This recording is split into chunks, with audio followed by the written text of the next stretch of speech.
Digging, Diamond Land.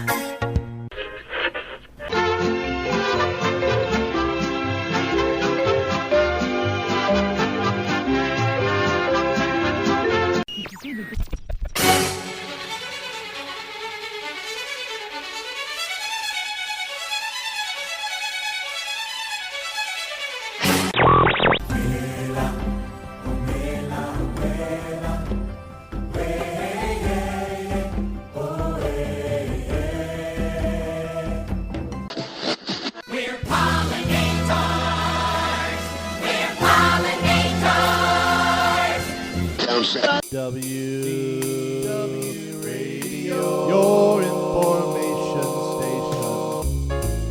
Hello, my friend, and welcome to the WDW Radio Show, your Walt Disney World information station.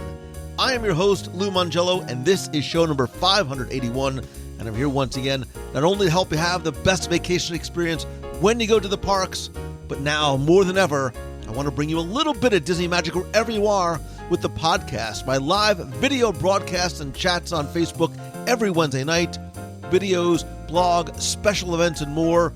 Whether you're a first-time visitor or have been to the parks hundreds of times, and if you're planning a vacation or love the history, details, secrets, and stories, there's something in the show for you, because each week I'm going to take you from the parks to the screens and everything in between. And if you're a new listener, thank you. Welcome. Please go back, check out some or all the past episodes for interviews, top 10s, reviews, and more. You can subscribe to the podcast in iTunes and find everything else at WDWRadio.com. This week, I invite you to please walk and share with us as we wander and taste our way through the entire 2020 Epcot International Flower and Garden Festival. We explore each of the locations throughout Future World and World Showcase, sample and review the best of the festival, and share our top 3 must-try items. I'll then have the answer to our last Walt Disney World trivia question of the week, and I'll pose a new challenge for your chance to win a Disney Prize package. Then stay tuned to the end of the show. I'll have more information about upcoming WDW Radio events, our virtual Meet of the Month, other important updates, your voicemails, and more. So sit back, relax, and enjoy this week's episode of the WDW Radio Show.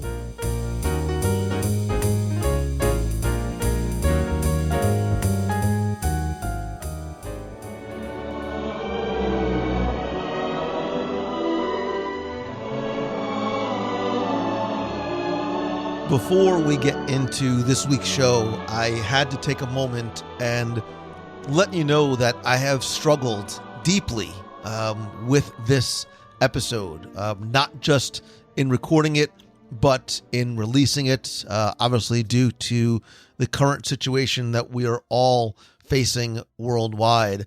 But I've always believed, and I've always told you, that I want to bring you a little bit of Disney magic wherever you are. And I mean that. And I think now more than ever, this is even more important. I understand, and I am well aware that you may not have the opportunity for one reason or another to visit this year's Epcot International Flower and Garden Festival, or even if the festival will continue once the Walt Disney World theme parks will reopen. But I've always wanted to make you feel like you are with me as I encounter and experience things in the parks or sit down for an interview with someone. And this time is no different. And so I want you to hopefully enjoy the sounds of the parks and picture yourself walking and eating and laughing along with us. All that being said, I also share throughout this recording events as they unfolded. This was recorded in 2 parts. While recording the first part, the news that Walt Disney World theme parks would be closing was announced. I stopped recording for obvious reasons and then went to Facebook Live to discuss and share my immediate feelings. And I invite you to please go to WDWRadio.com/community and watch or listen to the live broadcast from that evening with me and some of the people I was recording with, and your comments in the chat real time as this was all unfolding. I believe it's really important that you do go back and listen, not just in context of the recording itself, but really our overall sentiment and reactions as it was unfolding.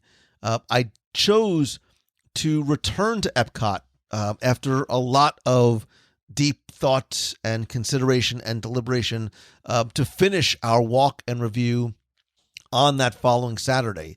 I wasn't even sure that I would decide to eventually use any of the audio that I had recorded on Thursday or Saturday, but I felt the need to not only finish and complete the show and review and discussion, but almost to return to the parks one last time and share as much of it with you before they were to close on the following day. Once again, while we were recording on Saturday, we learned that the college program cast members were being pulled from on stage, and all of them were being told that they needed to vacate their housing and return home by Wednesday. I spoke with a number of college program cast members who were near us at one of the festival marketplaces just moments after it was announced and it all happened. And I continue to be devastated for them individually and collectively for obvious reasons. I share some of this in the following recording, but I did feel it was important to address it before you started listening. I want you to understand and know that I was not only sensitive to what was going on, but it was happening as we were experiencing it right there in the parks. And it's important for me to share this with you before we get into the show, because I don't want you to listen and mistake or misinterpret any of our conversation or laughter as being disrespectful or not mindful of what had happened. As we were recording, none of this had come to light as yet. And instead, I hope that this and every show brings you some joy and comfort and hope for the future in the parks. And I will, of course, continue to share content on the podcast and the Wednesday night Facebook Live and on social over the next few days and weeks and however long this goes on, and certainly beyond that, because it's always been in alignment with my mission from day one, which is simply to talk about and share with you, if you will allow me, the things that simply make us happy about this place and bring you some of that Disney magic that I believe is so desperately needed right now. So thank you for listening, for hopefully understanding, and your friendship and your love and your support. And please discuss not just this show, but what has been transpiring or anything that you want or need to on our group on Facebook. I talk about being part of the community and conversation. And again, now more than ever, it's more than community. It really is family coming together in a very difficult and uncertain and very unsettling times. So I invite you to please come and join us. Know that you are family, whether you have ever posted there or not. And that's over at WDWRadio.com/community. And always, please feel free to reach out to me either through the group or privately on Messenger or via email for anything that you want to discuss with me individually, or if there's some way that I can help you through the show or in any way that would be helpful to you. Thank you. We're all in this together. And I didn't, that's sort of an accidental reference to High School Musical. But more importantly, the song that has been sort of stuck in my head is, it's a call back to Illuminations, and it's We Go On, and we will go on together. So I hope that you enjoy our review this week. I hope you take it in the context and the time it was recorded, and that it does bring you some of that magic, maybe a little distraction, and hopefully some happiness as well. Enjoy.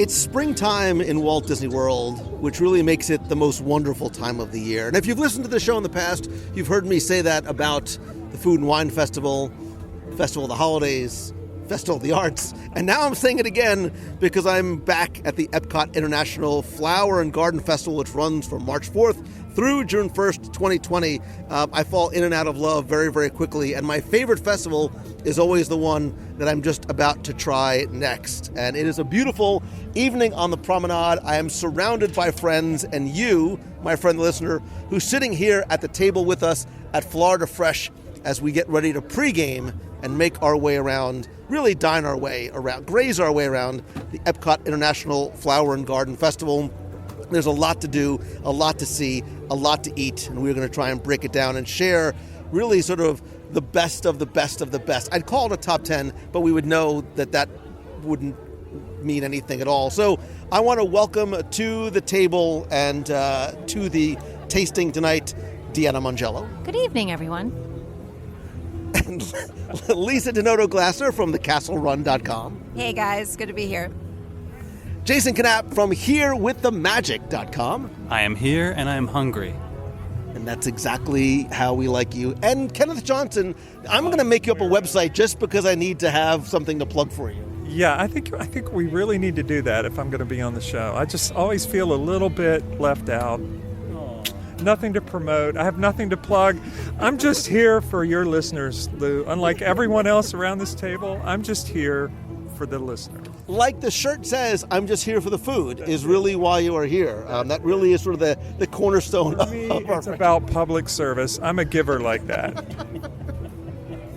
I'm going to get you a t-shirt that says I'm a giver, too. So, T-Public, here I come. I have a lot of shirts to order for Kenneth. But I wasn't kidding when I said, really, that Flower and Garden may be my, and I know I say this every time because I can justify why each one is my favorite festival, but I think it is because it's that perfect blend of just the right number of food kiosks. I think Food and Wine Festival sometimes can almost be overwhelming, and it can, and depending on when you go, can be crowded. I love Festival of the Holidays because of the holiday decorations and the storytellers and the unique food items there. Obviously, Festival of the Arts brings something different. But I think Flower and Garden has that perfect blend of things to eat, things to see, as well as things to do. And really, today we're going to focus on the food for all the reasons that Kenneth just laid out. But there's a lot of destinations for, and what I like about this too, it's a very family-friendly event too. So there's things in Future World as well as World Showcase like Bo Peep's Playtime Training Ground. Outdoor Escapes is new in Future World West. The Goodness Garden Butterfly House, which my daughter comes here and spends literally hours, and now she comes with her friends, and that's where she'll go and spend like 2 hours in easy. She's the Butterfly Whisperer. She's the Butterfly Whisperer. That's what I was going to say. It's amazing. She goes in there, and these butterflies just come to her, and it's crazy. But I love the gardens. Like there's new miniature gardens in Germany. I love the bonsai and the kokedama gardens in Japan. A lot of the festival blooms. I mean, I think this is where really Epcot may look its best, in terms of the flowers and plants and topiaries that are planted around. So we're all locals here. Do you guys find that you come to this festival for more than just the food? And if you say no, if you come to this food, that's a perfectly acceptable answer too. Flower and Garden, I would say no. I come for the food, but I don't have a green thumb, and gardening is not my thing. I do come to the other festivals for more than just the food, but this one I really love the food, and I agree with you. It's the right number of kiosks. It's not overwhelming. The crowds are lighter, and it's a great time of year to be here. So Lisa and Jason, you guys both have kids. What about you? I come here without the kids, so that's so that I can eat without distraction. And then later we come with the kids. I love this festival. I think this booklet, this pamphlet of food looks so good this year. I'm so excited about this. And I think it's the most beautiful festival for sure. And everything just looks, everything pops here. It's so much prettier than it already is. I think the topiaries are spectacular, and there's about 25 this year. There's a new dragon topiary in Japan, a new Remy topiary in Fran, so at least you have younger kids too, so your experience is probably slightly different too in terms of what your kids are interested in to come to see. Yeah, so I'm actually the opposite of Kenneth. I think more than any other festival, I come here I mean, obviously the food offerings are amazing, but like Epcot is just more beautiful this time of year than at any other time. And between like the tapestry of flowers that's surrounding some of the water and the topiaries, it's just a really gorgeous time of the year to be here. My kids are all about the butterfly tent. Like they want to come after school specifically to visit the butterfly tent, and I never object because I love it there too. And there's also like different playgrounds and stuff set up around that they love. So definitely like the food options here are great, but between like the concert series and how beautiful it is here and the other things that there are to do during this particular festival, I think more than any other, there are other things drawing me here for this one besides the food. And I think there's a lot of learning opportunities here too. So parents, if you're thinking about pulling their kids out of school, because the interactive gardens are more than just things to play in, like, the Bo Peep training grounds, but there's outdoor escapes where you can find out how to create your own sort of outdoor areas that bring family and friends together. So if you do not have a green thumb like myself, they really try and help you alongside some of the partners to learn how to do it. Opening in April is Growing the Future, where you find out some hands-on experiments for adults and kids. The Healthful Trail, again, the Goodness Garden Butterfly House. A lot of interactive gardens, a lot of entertainment. There's 2 different scavenger hunts this year. Spike's Pollination. I love the fact that an old character is coming back again, Spike the Bee, and the new extravagant scavenger hunt. And there's also a new Garden Graze, where you can purchase menu items from select locations and get a unique complimentary commemorative keepsake as well. So the passport is now just not a place to track what you're eating, but there are things you can do as well. There's tours. We were talking about it on the way in. I think the Tea Garden Tour and the Royal Tea Garden Tour in the United Kingdom is one of the best tours on property anywhere. I haven't done it yet, but this seems like a really good deal. $20, 45-minute long tour, includes tea and scones. I mean, this is probably the best deal of all the things that you have to pay for. All the tours that are have a few. Oh, we should come back and do it together. Yeah, Jason's buying, I think. Oh, yeah, Jason's buying. You need to sign up early though, because it does fill up really fast. So you need to go and we can stroll by there and find out the times, and then you guys can plan on coming back. It's amazing. Anything with scones is amazing. They had me at scones. On Sundays I go shopping and have buttered scones for tea. I didn't need to know that. Did you know that? So the only giving that you're giving is to yourself. It's really kind of a day. Then I chop down trees and eat my lunch. I mean, come on, that's the best Monty Python quote ever, and nobody got it. So as locals, we have the blessing and the benefit of being able to come as often really as we like and take advantage of lesser crowds during the week, different things that happen that change throughout the festival, including the Garden Rocks concert series. I think a lot of us are sort of from the same age range and generation, and a lot of the bands here definitely speak to that. Do you guys find that you pick 1 or 2 out and come, or do you sort of walk by and sometimes stop and just listen, or do you say, hey, I need to go and see Herman's Hermits or Thelma Houston, and I'm getting online early to make sure, or do one of the dining packages? Kenneth, for some reason I see you being an expose. I just saw them. We have to come back for that. Flock of Seagulls? I could see a couple Flock of those Seagulls. songs. All those British invasion bands from the 80s, they're so awesome. Knock 3 times on the ceiling if you want me, Tony Orlando and Dawn. Actually, Dawn is not here. It's just Tony Orlando. They had a very bad breakup. But I do. But there's a lot of new bands this year, too. Air Supply is back. I know. Ambrosia. Thelma Houston, the Almond Bets. I don't know who they are. Stop. Survivor. I am the tiger. How's that song go again? Wait, Don McLean? How did I not know Don McLean was here? Are you surprised that he's here or surprised that he's still alive? I'm surprised that he's here. No, that's American Pie. Peebo Bryson, if ever you're in my arms again, baby. Oh, my tease. Hey there, Delilah. No, I walked by when he was playing the other day, and it was so good. Survivor, May 31st. And Chris Ross, listen, don't get me singing. That's the one. Don't get me singing. Sailing. Take me away. Okay. There you go. Can we get food? And we've actually done Ladies' Night at Rick Springfield before. because it's ladies' night and the feeling's right. Anyway, so there's a lot to do even beyond the food. Obviously, merchandise for a lot of people is a huge deal. They have really cute stuff this year. The Orange Bird stuff and the new Spike the Tea mug I think the Disney merchandise people of the past few years really, when they're designing stuff, say, is this Instagrammable? Is this going to do well on the gram? And some of these things absolutely do. Are you guys big when you come or collecting any of the merch as well, or the only merch that you want to put is the stuff in your belly? Yeah, the pins. I look for pins sometimes if they're interesting. As a logo, I think you hit your wall for merch pretty fast. But I enjoy it still, and I like the magnets are.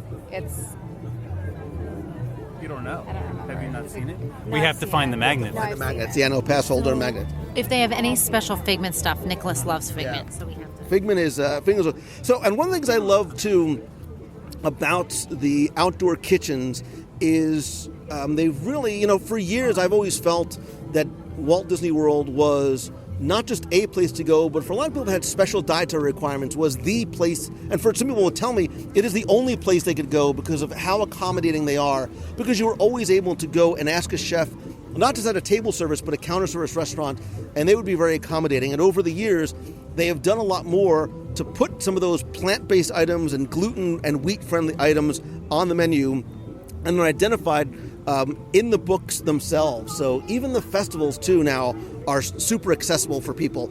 I think what we have found, and we all have the waistlines to prove that this is not our first rodeo, and you cannot do it all. Way back when, pre-Lisa, pre-Jason, pre-Kenneth, do you remember we used to do walkabouts, and we would stop at every single kiosk? We'd be here from 11 o'clock in the morning. I remember those shows, and I remember thinking, could I rise to that challenge one day? Sivako, you can't do it. I will never forget, there was one year we ended up in Morocco, and they had the lamb kefka, and we went off to the side, and I was looking at somebody, and I just had this feeling on my face, I just can't put anything else in my mouth tonight.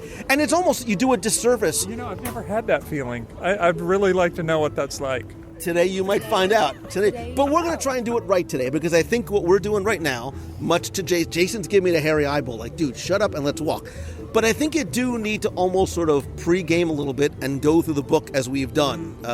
I love the fact that they've added, right, pre-game, we should be eating, Lisa and Deanna actually pre-gamed over beverages here at Florida Fresh. So they were sort of practical. But you get an idea of what to expect before you even get there, so you can really get an idea. Because otherwise, if you think you're going to sort of go along the way, by the time you get 2/3 of the way around a promenade, you're done. So we've gone through the menu a little bit. We've circled things we want to hit. I think we need to get up and get mobile, enjoy the light crowds on this Thursday evening, and make our way around. So we're starting at Florida Fresh, sort of in the back of World Showcase. It's ladies' choice, and by ladies I mean all of you. Which direction you want to go first? Do we go towards France, or do we go towards Morocco? To France. We're just so close. I hit France, and then we head back that way. Because I think we picked a couple of things. We all have sort of different ideas of what we want to get from France too. So I think we should hit it and hit it hard. Yep, I've learned too that let's get this duck in my belly. I better just go along with the flow, because you guys introduce me to things that I might not have chosen for myself. So sometimes it's even more fun not to pregame.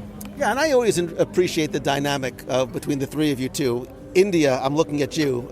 Is there an India booth tonight? No. Was it Food and Wine Festival? I think there was.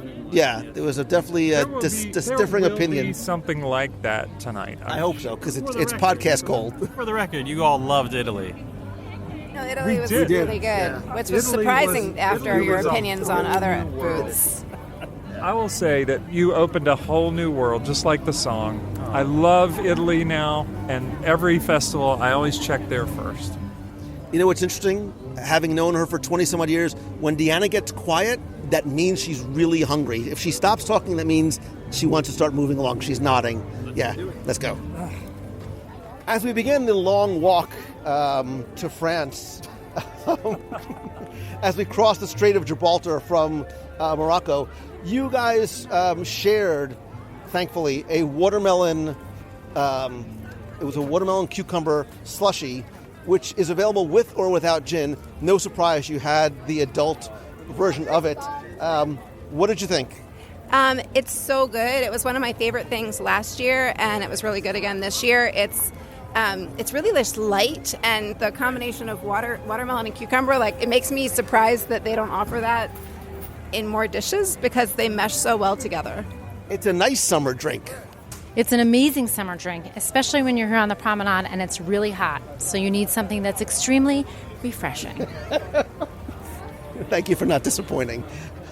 All right, so we are in France, the fleur-de-lis. They have, and I'm not even going to bother with the French pronunciations. There's a goat cheese tart with caramelized onions on a flaky pastry crust. You had me at goat cheese and caramelized onion. Jason's yelling at me that I'm reading and not walking in line. There is also the braised duck confit à l'orange with mashed sweet potatoes, the brioche cake with light pastry cream, and the eclair with raspberry and chocolate mousse. I assume, we're also getting the La Vie en Rose frozen slushy. Lisa has pointed out, like, how could you possibly leave that one off? The one I'm excited about is the goat cheese tart. I love goat cheese. I could eat caramelized onions, like, right out of the pan. It's like candy to me. You want the tart and the duck? I want the tart and I want the duck, and I want it as soon as I possibly can. The tart d'oignon. So what I love about the festivals too is if you say, you know what, I'm not a duck person, I've never tried duck before, this is the perfect opportunity to do it. Your entry point is, they're at $5.50, $6.25 each. The frozen slushy is the most expensive thing on the menu by far at $11.75, but it's a small yet still shareable portion, so it allows you to be a little adventurous on the culinary scale. Well, I actually love duck confit. It's something that I make at home, and it's one of my favorite things to make. It's one of my favorite things to eat. And for those of you who don't know what it is, it's duck which is sort of braised or baked in its own fat. So you put like 3 or 4 inches of duck fat in your pan, and then you just put the duck down in there and cook it at about 350 degrees for as long as it takes until the meat starts falling off the bone. And then you take it out and you put it in a hot skillet and make the skin crispy, and it's one of the best things you've ever put in your mouth. What are you doing? I was going to order a bunch of stuff. What did you order? I got the tart and the confit and a bottle of water. And so we also need a La Vie en Rose slushy, please. And should I get 2 of everything? Should I get 2 of those, you think? Yes, and you need to get one of these slushies. I just got this slushy. So what are you getting? Should I get 2 tarts and yes, 2? 2 tarts and 2. Okay, 2 tarts and 2 ducks, please. And his bottle of water and a frozen slushy. How many slushies? 1? 1? Anything else? No. That's a good start. All right, we are going to start. First of all, as they handed them to us, like, they smelled so good and so savory and rich. We're going to start with the caramelized onion tart in a flaky pastry crust, also known as... Oh, you're going to make me do it. Okay. Tarte au oignon, caramélisé et chèvre. Right, that's the goat cheese tart. So you've started. So Jason didn't wait for anybody, so go ahead. I mean, why should today be any different? This is delicious. This is wonderful. We should have bought 3 of these. We may have to come back. It's right by the exit. I didn't think I was going to like this, but it's absolutely delicious. It's buttery and flaky and lighter than I expected. It's not heavy at all and very airy, so it's really good. Yeah, I mean, how could you go wrong? It's goat cheese and caramelized onions. It's funny. I don't usually head to France just because as it starts to heat up here, like, French food is the last thing that I crave. And it's honestly, like, not the most aesthetically pleasing food that you can get here, but that's fantastic. It's really, really good. Yeah, don't miss it. That to me is almost like dessert. Like, I could have that at dessert because the caramelized onions and the goat cheese are so sweet. Yeah, and am I detecting a little bit of Dijon mustard in there? Just a tiny little bit. It's really good. I love the puff pastry. Yeah. I agree. Even on a warm day like today, that's fantastic. So if we were to rate that out of 5, I mean, are we all in agreement it's a 5 out of 5 by far? I like to leave room to go up. Right. I know. We start off that way, but So the braised duck confit à l'orange with mashed sweet potatoes. I'm hearing ooze and there's eyes. That can't be a 5. The tart can't be a 5. I'm sorry. I agree. This is incredible. This duck. I don't even know what I just tasted. It's so good. Everything works together. Parmesan cheese. Yep. Is that what that crusty? It's like a Parmesan crisp. Really good. Yes. Yeah. No, this is the orange. Isn't it? Oh yeah.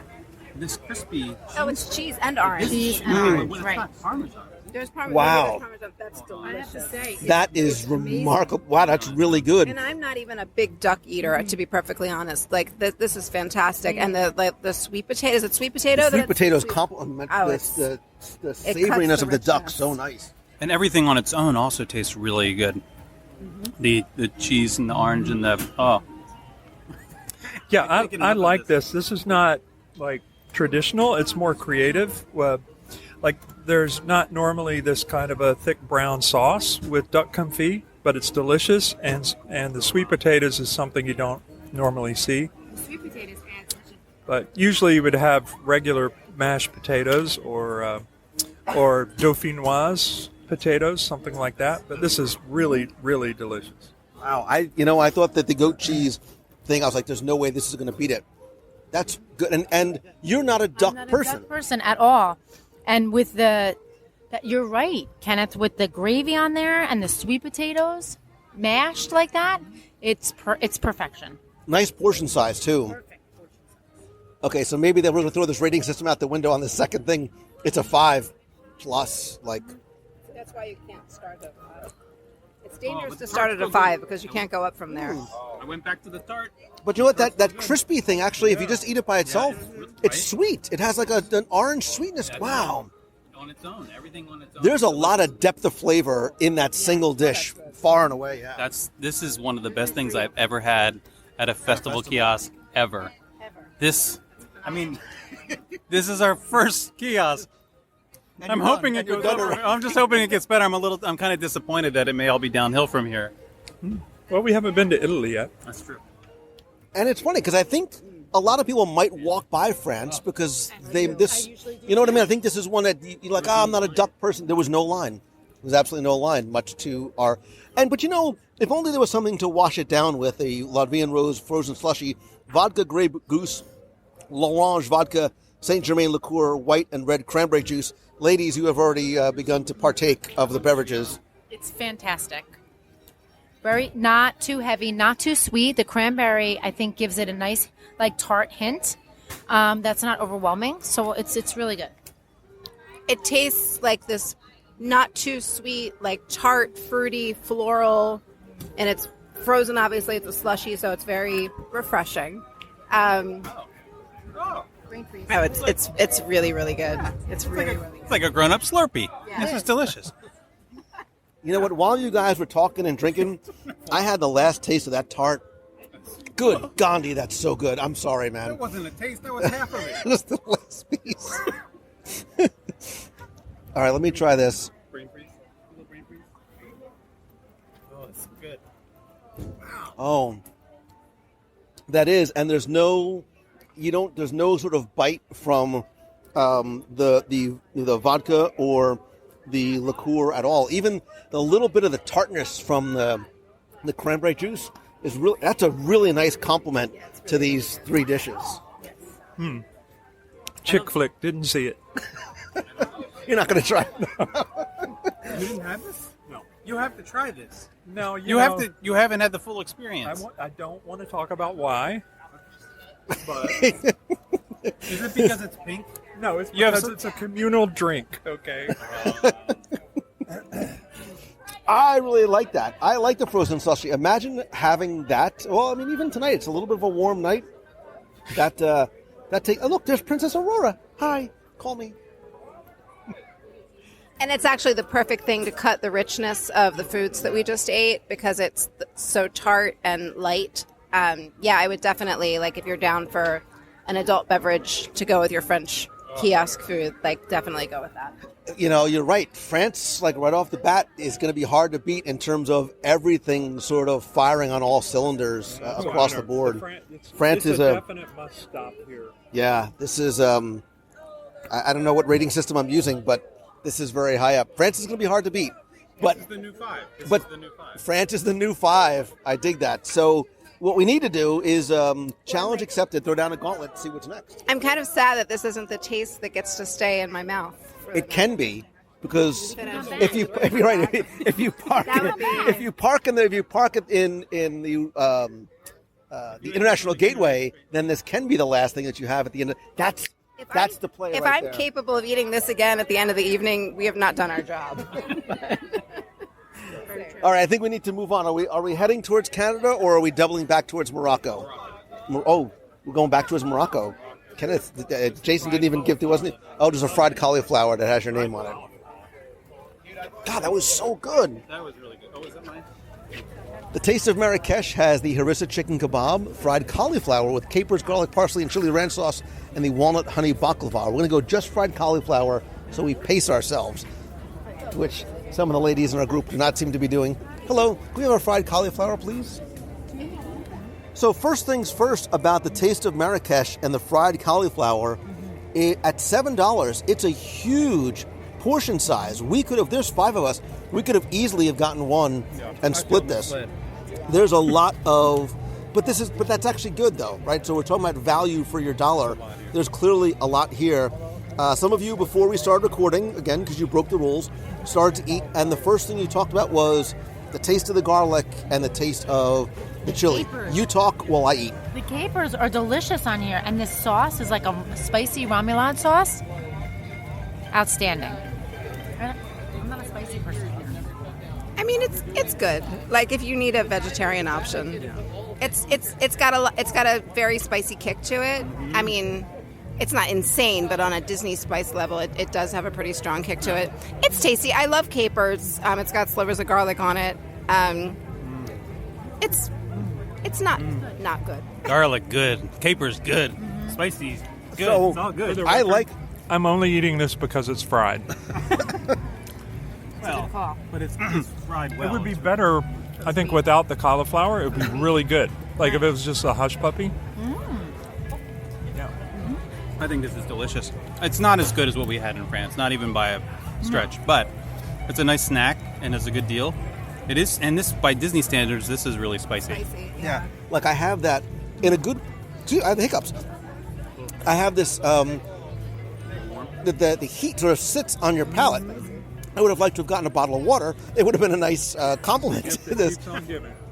But it does, and I love the garlic, and I love the fact that there's slivers of fresh garlic right on there. Yeah. I don't think that you have to get this because it's a vegetarian dish. It's a nice, look, I love fried cauliflower. So I sort of dig this. Again, you can't hold it up against France because we're on 2 different playing fields, different ballparks. Yeah, it's completely different. It's not. It's tasty, and if you're looking for something that doesn't have meat in it, it's probably a good option. I feel like we should have a separate standard, like a separate grading system for like snack-like items, fried. For vegetarian items, which we know aren't going to be as good. We could do that, but like I feel like in its weight class, this is very good. In its weight class. What do you mean it's I think weight for class? what it is, It's an option at the festival. I think for what this is, Category for foods you it's a recommend. huge portion of fried cauliflower that's that's spicy. Like, if that fits into your wheelhouse, If they had this this absolutely at the movie delivers. theater, I'd get it every time. It's just like that'd be fantastic. At the dine-in theater, this would be great. If we had this before the duck, right, it would be a different story. Yeah, this is I think this is a great snack, and this is highly walkable. Yeah, You can walk this. and shareable. Yes, it's walkable and shareable with people who will like it. People who actually will enjoy it. It would be better. It's a floor wax. And a dessert topping. Nobody other than us is going to get that 1977 Saturday Night Live reference, but I dig this. I don't know that this would be the thing that I come back for specifically, but I like it. I like the way it tastes. I would like to see it with like some fresh cut tomato on top to like kind of cut the weight of it. It's fine. It's 16-ounce ribeye. It would be really good. a good side. Okay. So judge accordingly. I like it. Again, the fact that it's fried and it has a lot of garlic and spicy is good for me. So, but we need to move on because look, off in the not so distant distance is Hanami, which is Japan, which you know has a very near and dear place to my belly and my heart.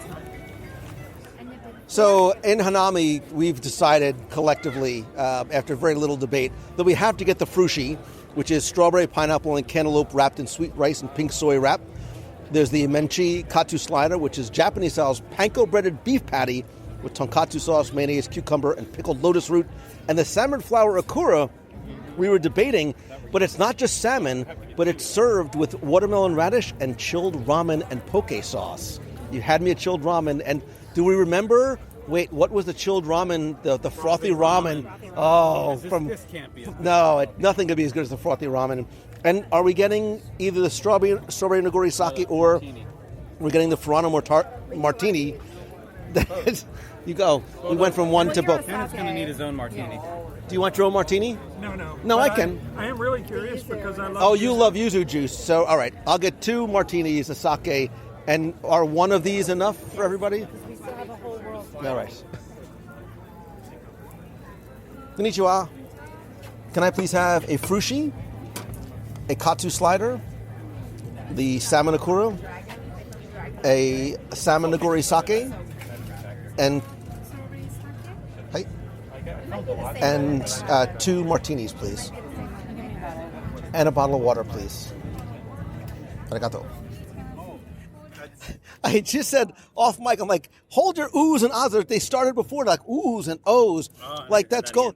So you guys have decided on your own to start with the beverages, the strawberry nigori sake and the Furano martini. So nigori sake is my favorite type. It's a cloudy, it's an unfiltered sake. So it almost has a milky appearance to it, but is not necessarily thick on the palate. Since you guys have tried already, tell me your thoughts on the 2 beverages, and then I'll... They are lovely. The strawberry nigori sake is like a creamy, it's not overly sweet, which is what I thought. I was really worried that it was going to be too sweet strawberry. It's not at all. And then what's the other one called? Martini. It's the... The Furano martini is vodka, lavender syrup, and yuzu juice, and you really get that tart yuzu, and then the lavender is very floral. They're both really, really good. So, Kenneth, you said you were a yuzu connoisseur. Tell people what yuzu is and what you thought of the beverages while you're... Well, I don't know about connoisseur, but I'm a huge fan of yuzu. It's a citrus fruit that grows in Japan. And it looks a lot like a lemon, and it has, like Lisa said, a very tart, kind of citrusy flavor. And I love it. I love yuzu-infused salt, and I love this paste called yuzu kosho, which is yuzu zest with chili peppers and oil, and it's delicious on sushi. It's delicious on beef. It's fantastic. And so anytime I get a chance to try something with yuzu or yuzu kosho, I always do. And this drink is wonderful. I feel like it's like popping up everywhere. Like ever since we had our meal, we're looking longingly at Takumite. Remember when we discovered yuzu? Do you remember when we discovered yuzu? And we were the only ones who knew about it because of now Kenneth. All of a sudden it's everywhere. Kenneth, I think I need to dine with you more often because I absolutely love how you describe that. So I'm going to come to your house and you're going to teach me how to use this yuzu with the chili lime sauce. I'll give you some yuzu kosho. I like it. It's wonderful. I'm going to be there. You guys need a moment? Because I can... This martini is fantastic. Yes. The drink in France was really good. This blows the pants off of the drink. Wow. It's interesting. You know what I mean? It's not just like this It's light. different. It's a very different because it got that sort of tartness that sort of sits on the roof of the mouth. I love the nigori sake, so I was concerned about having the strawberry infusion. You almost don't taste. It's more of a hint than anything else. And it's, again, even though it has a sort of milky appearance to it, it doesn't sort of, it's not heavy. It's not like a heavy, like milk was a bad idea. It's not, you can drink it on even a warm day, and obviously it's going to be a really nice compliment. The one thing I love about Japanese food is how the sakes and the drinks really complement the foods very, very well. You broke rank, young man, and you started eating frushi before everybody. I don't know who brought that guy. It was calling my name. I couldn't help it. I kind of regret it now, though, because I know I'm going backwards. Yeah, you are. We almost did frushi just because it's we have it every year. I've never had frushi. This is my first frushi. All right. So then, what'd you think? It's okay. It's okay. It's pretty. Yeah. It's a safe sushi. Yeah. It's a safe sushi entry point. Yeah. It's not sushi. It's not but if you're a kid or someone who doesn't like the idea of sushi but wants to sort of have this sushi experience, it's a fun sushi-shaped treat. So it's actually a staple of Flower and Garden. Like they have it every year, so you have to come and get the frushi. It's like a staple in my house. Like, Mom, Flower and Garden's here. We got to go get frushi. All right, but more importantly, let's move on to the katsu slider. Kenneth, did you get a piece? Not yet. Then this is you. Not yet. That's you. There. And I'll just take. Wow, thank you for saving me. You're welcome. Can somebody get a picture of the tiny piece that you saved me? Oh, we can split this. No, this is a big piece. Is it good? Let's just see. I only had a tiny little piece.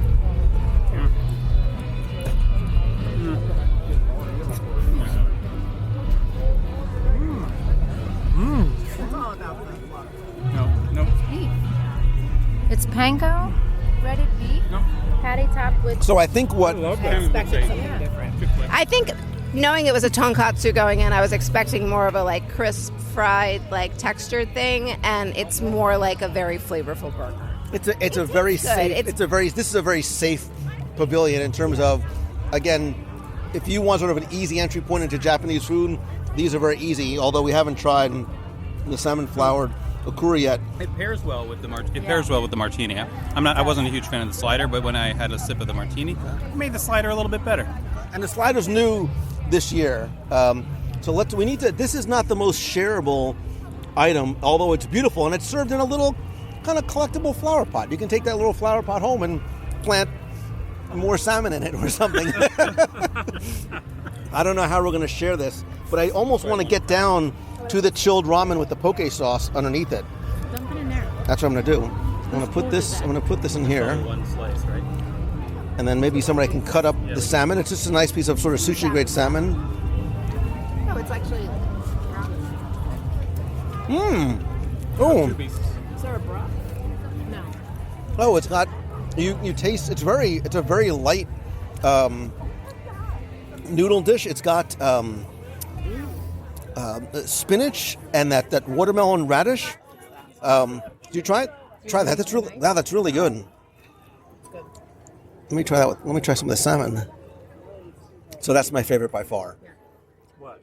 The salmon flour okura. Yeah. Yep.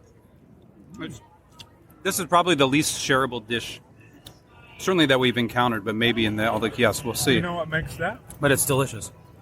The roe. The roe makes it. Yeah, adds a salt to it. Yeah, adds depth. It's nice. It's so good. Yeah. If they could give me about a pound of the ramen, I would walk around with that. I would do that all night long. Yeah, but for you, I mean, it's a single person very dish. much. Shocker, Lou's favorite dish is in Japan. What? No, I'm not. This is not my favorite dish.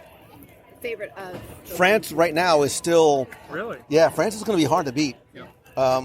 This is not my favorite. This is my favorite of the dishes here.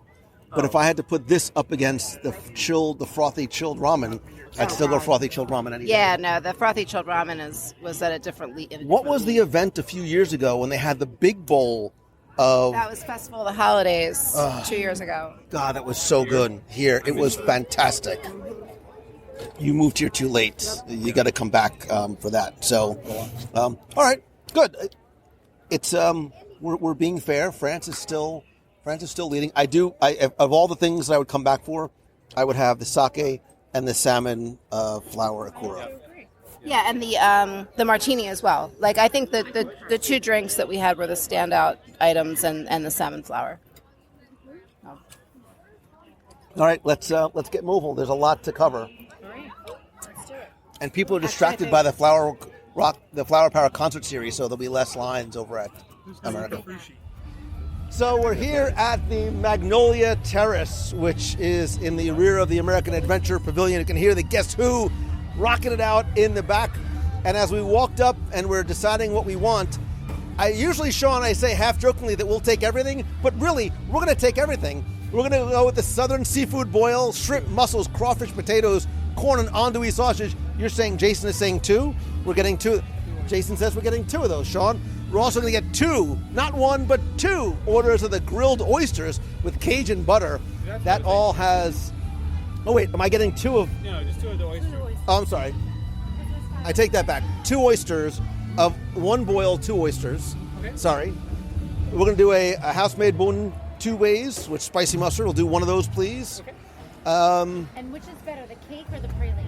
No, we're getting the praline. I think we have to get both, Okay, right? praline. We have to do the Okay, pecan both. cake and the pecan praline, please.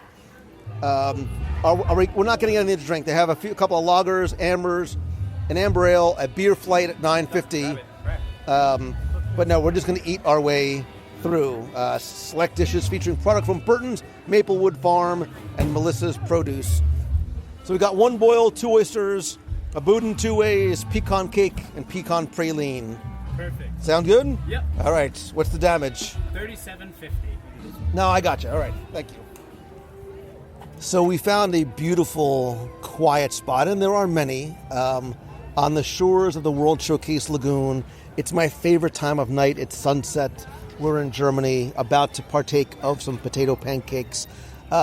We sampled the entire menu at Magnolia Terrace. The Guess Who was playing, so we moved our way down. And because it was so loud, we couldn't record our review. And we tried the Southern Seafood Boil, which had a large portion to it. The 2 orders of the grilled oysters, which are famous in New Orleans. Drago's, I'm looking at you. House-made Italian boudin, which is a sausage that also had a fried rice ball with it. A pecan cake and a pecan praline. And much to our dismay, America is not our favorite pavilion. It's my favorite country. I wave the flag hard, but it was not our favorite pavilion, like across the board. And I think we were not just disappointed with the food. I think we're disappointed that we're disappointed because everything on the menu looked and sounded so good, but it didn't necessarily deliver on what the promises were. The boil was a huge portion, but was not incredibly flavorful. Like I almost would have liked like a richer Old Bay or something seasoning on it. The pictures really did not do it justice. We were a little disappointed. The praline was a prepackaged, very, very sweet cake. I want to try and say, I was trying to figure out a way to excuse it, but there's nothing. Like we didn't love it. Anybody else thoughts on America? I just want to say, for those listening, don't confuse what we're saying here with what we might say about the smokehouse, because this is completely different. This is just the kiosk. We're not commenting on the smokehouse. I've heard by all reports it's great.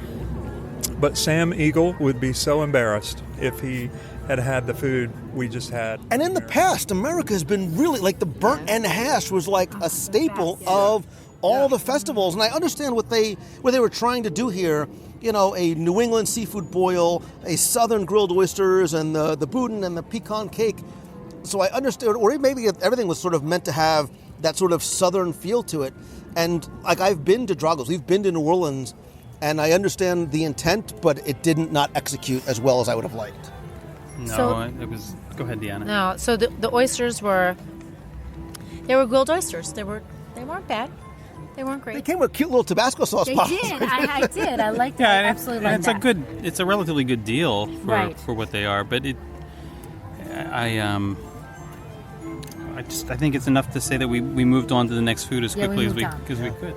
If you're stranded there, I would, and you can't go anywhere else, I would get the boudin with the rice ball. That was probably the most passable thing that I had. Which was better, the rice ball or the fried cauliflower? Oh, the cauliflower is better, yeah.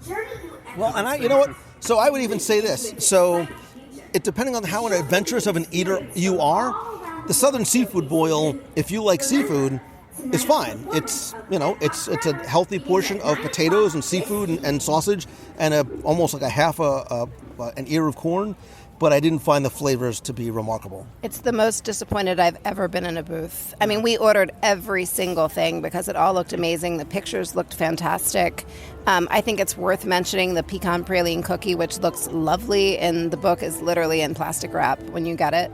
Yeah, You know, the picture and looks again, amazing. I'm a patriot, but that just tasted like sadness. And it's a shame because the various versions of the American Adventure booth that it's usually at the festivals. It's usually one of our favorites. But yeah, I mean, I see what they were trying to do, and I was even going in like expecting it to be like not much to talk about, but just good food. Like, how much do you have to say about like a good seafood boil? But it just didn't have much flavor. Honestly, I'd skip it. Like, we could talk all day about what you'd get if you were trapped there theoretically, but it just wasn't very good. Like, there's plenty of great things at this festival. I would skip it. And I think that's what it is. They're fine as they are, but in comparison to the other things we've eaten, it would not be my first choice. So we came to. We also had the funnel cake. We had the mini funnel cake at the American Adventure. With the lemon cheesecake, ice cream, blueberries, and powdered sugar. It was fine. Not thrilling, but nice. Light. Yeah, light if you don't want sort of a full funnel cake. But we decided we skipped Italy, and we needed a little bit of a palate cleanser, so we went to Germany and got not one, but both of the potato pancakes, one with the house-made applesauce, sort of a traditional, and then another with the caramelized ham, onions, and herb sour cream. I have not tried it yet, so you guys talk while I eat. I think they're both delicious. Lisa may be a better judge. She makes a lot of potato pancakes. What do you think? So we're Jewish, so we do that kind of potato pancake. But this is really, really good. I think they were light. They had a lot of good taste to them. I actually prefer the one that's a little simpler and just has the applesauce on it to the one that has the meat. But no, they're really tasty. It's a potato pancake. Like, I don't have a lot of like food critiquing to do, but the fact that I like them, it speaks volumes because I know good potato pancakes. So. Lisa's potato pancakes, I like those better by 3, 5, 6 miles. This is not. This is fine. I mean, I'll give you 2 a minute. we're doing this after we had that American. That's true. Disaster. They're tasty though. I mean, they've got good flavor. They don't have that like crispness that I like in a potato pancake. Like, I like a potato pancake that has a little bit of crunch, like from sitting in the pan. But again, like, this is a German potato pancake, so it's tasty. I mean, honestly, like, anything would have been good after what we just ate. So Now we should have gotten them. Now I feel like we should have gotten the strudel. Like, I let you all down by not getting the strudel. no, because we're like, I know we're so close to not going to China. the store. And look, I think we have sort of China circled because in past years and festivals, China has really knocked it out of the park every single time. So look at my physique. There's clearly not a potato that don't actually look at my physique, Jenna, but there's not a potato that I don't like. These are fine. I think it's a very accessible thing to try, especially if you want to go a little adventurous with some of the toppings on top. I too like sort of just traditional with applesauce. The portion is really good. It's definitely a good sharing portion that they gave you on both of them. So it was tasty. Yeah. So I'm more of a salty person. And the ham on here it tasted really good. Yeah. It was cooked well, and I like this because it's heavy. I like heavy food all year. Yeah. I like the food in Bavaria in Germany because it's heavier, and this is sort of like that. It's delicious. Right, listen, do you hear that? Listen. Can you hear that? That's China calling. Oh. China calls, you answer. China calls, we answered. We're at the Lotus House. They have a Szechuan spicy red braised beef shank served over rice at $8. The bonbon chicken skewer served with sesame and peanut sauce, and house-made crab and cheese wontons. Looking at the group, are we just assuming everything in terms of entree? Yeah. There's also a panda bubble tea, which is non-alcoholic, classic milk tea with black and white bobas. They have a Marco boba, amaretto iced coffee milk and boba. That sounds pretty good. Kung Fu punch, which I think we've had in the past, vodka triple sec, mango syrup and orange juice, and a timeout is Bacardi rum, peach liqueur, peach syrup, pina colada, Sprite soda water, and magic boba. Thoughts? All the entrees and? The timeout, and I have to get a jasmine draft beer because that's really good. Yeah, I think the timeout, definitely. Yeah. The jasmine. Yeah. I'm just interested in the food, and I think getting one of each is a good idea. Okay. Only one of each. I'm a little disappointed, but okay. Ni hao. can I please have a beef shank? Yes. Chicken skewer? Yes. Crab and cheese wonton? Yes. A timeout? And Jasmine. a jasmine draft beer, please? The beer is this size, okay? Yeah. Anything else? Good. That's it. Thank you. One beef, one chicken, one drink, one time out, and one beer, right? Yes. 36 and 40. All right, China, after a couple of minor disappointments, we are hoping that you bring honor to us all. We ordered everything on the menu. Looks good, nice portion sizes. I dig me some spicy beef shank over rice. Let's sort of go in order. Let's do beef, then chicken, and then wontons. Dig in. I don't know how you say manja in Chinese, so. All right, so Lotus House, once again delivered. Thoughts on the spicy, it's really not so spicy beef shank. Some of the dishes in China in past festivals have had a little bit of spice. Again, there was like a sesame peanut thing, I think, at the last festival that sat on the palate nicely. There's no real spice to this one at all. Lisa, I think your comment was it tastes like Chinese food, which is odd because it's in China and it's Chinese food. You know what I mean? Like, it doesn't not taste good, but it just tastes like Chinese food. Like, Right, I would have liked a little bit more spice to it. Yeah, I thought that. like it's not interesting. Well, the chicken was, but the beef. It was a welcome change from what we had. Yeah, I think the chicken is the highlight for sure. I like You're jumping ahead to the chicken. I'm talking So about I the have to beef. say, I think the highlight of all this is because we're in China and we have the jasmine beer. That's actually my favorite beer. All right, listen, you guys are going completely out of order. I think the winner chicken skewer dinner is the Bao Bao chicken with the sesame and bonbon chicken skewer. It's nighttime, I can hardly see.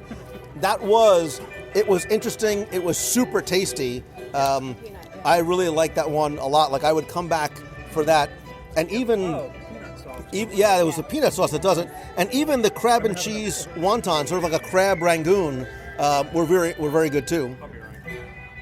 Yeah, it's a rangoon, right? No, but I'm sorry, that's it's what a. it tastes like to me. Yeah, I mean, it doesn't not taste good. It's just not particularly interesting. It just tastes like something I would order that tasted good from a Chinese restaurant. The chicken is the highlight. For sure. Actually, the beef was very flavorful, and on the rice, it was. And you get a lot of rice, so you get a nice. And you get a nice portion of beef also. So, I have to agree. Chicken. Yeah, it was great. Fantastic. The chicken's really Like good. worth coming back for, like circling on the menu to come back for? Yeah. 'Cause right now, that's the barometer, right? Like, we know we're going back to France, and we might not go back to the American adventure, but would you come back as you're walking on a future visit? Would you come back just for the chicken? If France wasn't there? No, I mean, you can do more than one. You can do more than one kiosk in a day. No, I would. I on a scale of 1 to 5, if France is still a 5, then this is probably a 3 for me. I mean, I would probably hit the salmon, I would most definitely hit the salmon in Japan again before here. I mean, if I was walking by this booth and there weren't many people here and I was hungry, I would definitely get the chicken again. But I wouldn't make an effort to I wouldn't proactively come for that. So as compared to France or the salmon. I'm not a beer drinker. How was the jasmine? I took a sip of it. It's fine. I'm not a beer drinker. It's my favorite. This is probably one of my favorite beers at the festival. I come back every year to just have the jasmine beer. Yeah. And the other cocktail we had was the Timeout. Sweet. It tastes like something I had in college, which I don't want to have again. Yeah, it's a very sweet, which I think if the beef was as hot as it was last year, it would sort of be a nice compliment to the heat. You think this should be spicy? I think it should be a little bit spicy. For sure. I like a little bit of spice, but again, I think you just have to sort of temper it to, a general audience. You don't want to make it too spicy. Mix some of the fried the cauliflower in this. It would be delicious. No, If it had a lot more crunchy wontons in it, it would be even better. No, if it had a lot more scallion and a little bit more heat, it would, I think, be a much different dish. The beef. And I only say a little more heat because, again, I think it was the last festival that the spicy was spicy, and I appreciated that. So, Lotus House, I give it a overall 3. Yeah, 3.5. Yeah. Are we doing Good? halves now? Why not? Just to sort of make it interesting. Well, on a 5-point scale, you kind of have to. Yeah. So, all right. Mexico is next, and then we got to make our way out of World Showcase into Future World. It's getting dark, and listen, we have to eat fast so you guys don't get full. Let's move. Hola. Can I have a chilaquile, please? Quesadilla. Chorizo. A Lucky Margarita. And a Rosita margarita, please. Are you the dining plan by any chance? No. It's going to be $45.99. So Mexico is another pavilion that in the past festivals has usually not disappointed. There's usually something that is a standout, and I think this year it looks like the chilaquile because it is a huge, huge portion, and I love chilaquiles. Disneyland, I'm looking at you, Rancho de Zocalo. It's a chipotle braised chicken and tortillas served with salsa ranchera, Monterey Jack cheese, crema mexicana, and guajillo cheese. We also got the quesadilla al pastor and the torta queso torta, which is a roll filled with chorizo and Monterey Jack cheese, avocado mousse, and jalapenos. I don't remember that from past years. That too is a pretty big portion. The quesadilla, relatively small. It's great for one, but there's a lot of chilaquile here, and if you've never had one before, they are fantastic. So chilaquiles. So it's got a great beat, and you can dance to it. So wait, don't move to the quesadilla. What do you think of the chilaquiles? I love the chilaquiles. The love chilaquiles are fun to say, and they're fun to eat. This is delicious. And there's a lot, right? I'm back, baby. I'm back. This is good. Epcot Center, you redeemed yourself. It's a lot of food. It's a lot of food. Do you know how much this was? Because it's a huge portion. I think that's the receipt. No. Okay. Let me check the receipt. Deanna, what do you think of this one?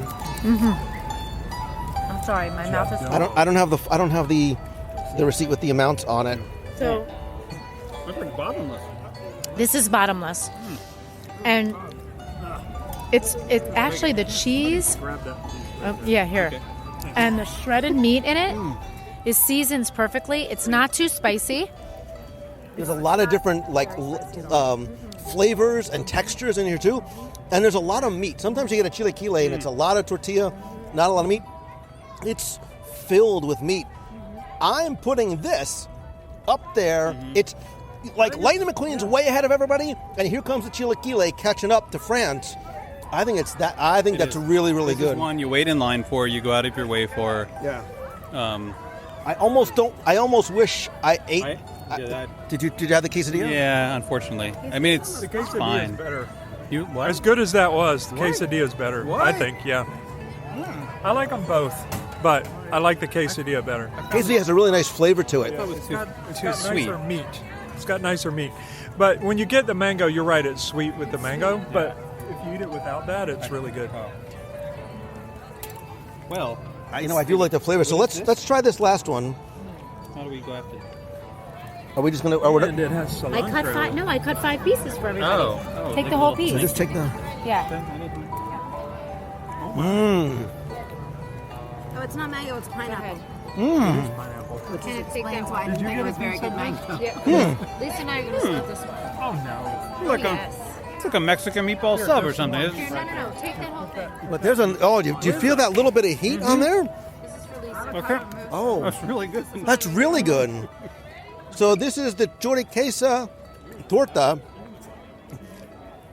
So it's that chorizo, right? So that's where the heat is coming from. That's real. I think the meat, that might be the best meat in terms of spice and flavor. And heat. That's really good. I like the chilaquiles. I think the chilaquiles is my favorite, but it's all really good. This has some real heat to it. Like this is up there with the cauliflower. If only you had 2 margaritas to wash it down with, ladies. Let's talk. Funny you should ask. These are both really good. It's the mango Mexican Lucky Margarita, which is it's got a kick to it, and then the Rosita Margarita, which you can definitely taste the rose petal liqueur in it. These are both really good, like 2 of the best drinks. So the margarita, the pink margarita, the Rosita margarita, Yes, is like drinking a flower. yeah, it is. It's so light and flowery. It's delicious. It's not overly sweet in the slightest.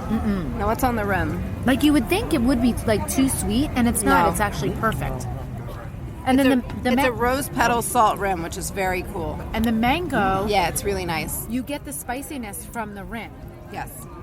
And then the mango is really refreshing. Yes. Oh, I like the mango. The mango one. So the mango and the chilaquile, that's the play in Mexico. There you go. Perfect. I agree. Which are the drinks? So I would get. I like the mango. Yeah, the mango and the The chili. taller one Yeah. is the mango. I like that better than the mango Mexican Lucky Margarita. I like both a lot. Me too. It says that it's a spicy Ancho Verde liqueur. There's no spice to that at all. There's a really nice hint of sweetness to it. Yeah. So do you remember the scene in Three Amigos. not Three Amigos, but it was Young Frankenstein. Cannonball Run. Dun dun dun. it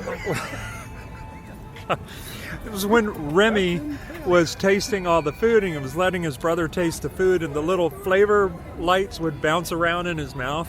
That's where I am right now. I have all these flavors of really nice chili peppers and cilantro and chorizo, and oh, it's so good. All this al pastor. It's the Mexican. I have to say, this is better than anything we've had tonight. Well, the other thing Do you remember France? Yeah, I remember France, and this is better. What? How can you go wrong with Mexican food ever? This is delicious. I mean, think it's I would- delicious. I think this is, to me, this is more repeatable than France was. Yeah. Like, France tasted really good, but I don't know that I'd be like pounding it down to like go there. Come on, every let's go time get I- some more duck. But you can go, dude, let's go get a few chilaquiles and a margarita. Like, Yeah, exactly. hello. Yes. And you come back and get this little pretty pink margarita. It's so pretty. It is pretty. It And it's in really this is. like pretty little Pretty- like, it looks like a stemless wine glass. It does. It's adorable. So you They've would. lost their minds. We're so far from France, they've forgotten. I mean, this is delicious. The chilaquiles are really good. France was But like fine cuisine that tasted fantastic, but like this is like right. It's fine cuisine that tastes fantastic. Excuse me. You're right. It was horrible. It was only fine cuisine that tastes fantastic. She never said it was horrible. no, like but this is something I'd pop in and I like wouldn't necessarily like pop in and grab some duck. All right, that's Even it. though Let's it's- go to India right now. We're gonna. I kind of feel like we're back in India right We're now. gonna throw down. Right But I now. think no. So I think you all make valid points, because I think depending on what you're in the mood for, right? This is a killer menu selection. Correct. But by the same token, if you're interested in something a little bit different, maybe something a little The fine dining. fancier. Although I'll tell you what I'm not gonna do. I'm not gonna taste any of this stuff from the Impossible booth because I don't want to ruin what we just ate. You guys. So Trowel and Trellis is hosted by Impossible. They had a grilled street corn on the cob with a savory garlic spread. How was that? Who had the corn? Somebody had it because there's 2 bites. Somebody ate it because I don't think they give us ones that have actually been bitten in. Who tasted the corn? It was delicious. So we get the corn every time. Why does this not surprise me that you were the first one who took a I bite? wasn't the first one, but anyway, it was, yes, thank you. It was me. With But I all was due forced respect, into it. you could actually just get the corn to lick the lime taste seasoning I'm off glad I of had my it, bite okay? first then. You could, because it's so delicious. It is. That's how Deanna ensures that nobody else takes her. I'm just She just licks it. This takes is why a you never lick. share corn, ever. She Did you? said, with all due respect. Oh well, then it makes it all fine. That's like Bless your heart. I agree, Kenneth. Or when somebody says no offense intended, you know something offensive is coming. But the Mexican street corn is like it's like a walkabout friendly, like really good tasting. My kids love it. Like it's something that they want every time we come during Flower and Garden. I love Trowel and Trellis, and I know like Kenneth is not a fan of the Impossible. So then just take a bite. Take a bite of the Impossible. We're all family here. Just take a bite, and then I'll take a bite from the opposite side. It's really good. This is the Impossible farmhouse meatball. Look, I will tell you something. When I first heard about Impossible, I poo-pooed it, but the taste of the Impossible burgers are actually really good. There are other plant-based, quote-unquote, meat products that I am not a fan of, but the Impossible products have usually been pretty good. It's really good. Yeah, this is not. You're not. All right, I'm gonna try it. Try it. It's really good. It's delicious. It is. Yeah, it's surprisingly good. It's salty. I know Kenneth will love it for that. But this is tasty. It's saltier than I've had it before. But it's Kenneth. I wouldn't want another bite. I'm just going to eat I don't think Kenneth likes it on principle. That's part of it. When people say to me there's no difference between the Impossible meat and real meat, I just lose all respect for that person. Because this is like eating textured cardboard that tastes like meat. But this also, it is too salty. It's too salty. And it tastes more nutty than anything. I taste a lot of hickory nuts or something in there. So I need to go back and look at what it was last year. This is not the same as last year. I will say that. Like, I loved it last year. This is very salty, but it tastes like it has like a tzatziki on it. Yeah. So it has lentil bread, spinach, marinated vegetables, and a creamy herb dressing. Okay, so it tastes. So it does have that it sort of a tastes tzatziki, like yeah. a tzatziki, or almost like it's got spinach dip on it. Yeah, it It's tasty. I will admit that I need to look back at what it was last year. I think I liked it more last year, but it is tasty. I'm going to stick with the lickable corn because it's delicious. The corn was good. You also got the chocolate pudding terrarium. Yes. So this is not actually made, right? This has the avocado cream, matcha crumble, and baby herbs on top. It's served in a little, like, terrarium. I can't wait for you guys to try that. It's so good. Do you like it? No, Kenneth is not a fan. Oh, make it stop. Eat some more of that. Lick the corn. In fact, It tastes I've like- just got to have You know what? another bite It of tastes this like so I don't. pudding. it tastes like pudding. It tastes like pudding. It tastes like it tastes like the pudding almost that you had It's like a soy-based pudding. when you were a kid. Could we just get another one of these? Yeah, That's not. I would just. much better. How do you not? What is this? So is this not a chia thing again? Chocolate pudding. I don't think it. No, it's got the avocado. It's got the avocado. That's so. You know what I like on it? I taste the matcha. That's the part of it that I think. That's the part I think that. That's what I wasn't expecting, though. Yeah, It was. but it cuts It the was flavor unexpected. of the pudding. chocolate? Yeah. So I mean, this is admittedly more of an Instagram dessert. Like it's dark out now, so we're not really seeing it, but it's beautiful. Like in full daylight, it just looks like a little terrarium, flowers on top. Yeah, last year I think it was still. Last year it was described as the chocolate pudding with the avocado, but it had a lot of chia in it, and it doesn't have that texture this year. But it's fine. It tastes like you didn't fully blend your pudding. And look, if you want to or have to have a plant-based diet, Yeah. like I think it's great that these options are there.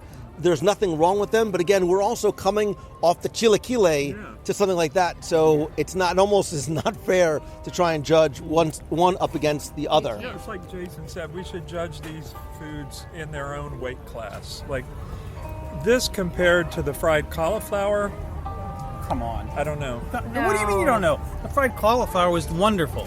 Okay. It was a nice snack. It tasted good. It was a good portion size. You could walk around with it. This. So the takeaway is there's something for everyone.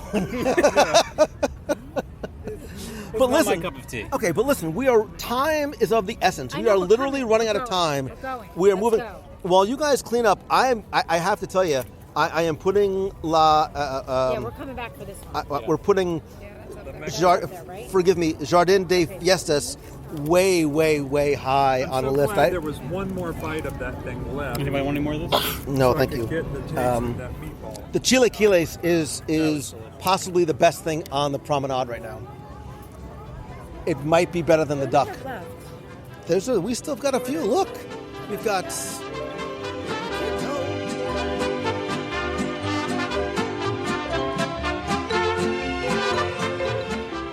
So it is literally the dawn of a new day here in Epcot. As we were recording on Thursday night, the news broke about Walt Disney World closing as of Sunday due to concerns and fears over the coronavirus scare. It's absolutely impacted us in a remarkable way. I went live that night. If you go back and check out Facebook Live from that Thursday, we shared a lot of our thoughts and feelings about what was happening in the parks and what was to come. Obviously, we did not feel that it was not only right or appropriate to continue, but just didn't have it in us to do so. And I want to be perfectly transparent that I have been struggling over the past couple of days exactly how to proceed, if to proceed at all. Do I just throw away everything that we recorded? Do I save it for another time? Or do we continue?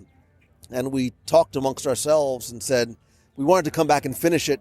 First was just in case I wanted to release it, and then as we've been sort of talking this morning, I think, well, there's a couple things. I think by virtue of the fact that we are here and we were talking about security as we came in and all the hand washing stations, we have a sense of comfort and security that this is still right now a safe place to come. Clearly the crowds are less than they would be on a typical Saturday afternoon early on in Flower and Garden, the beginning of spring break here in Florida. There's a diminished crowd level, and I think there's a diminished energy level here too. It just sort of feels different.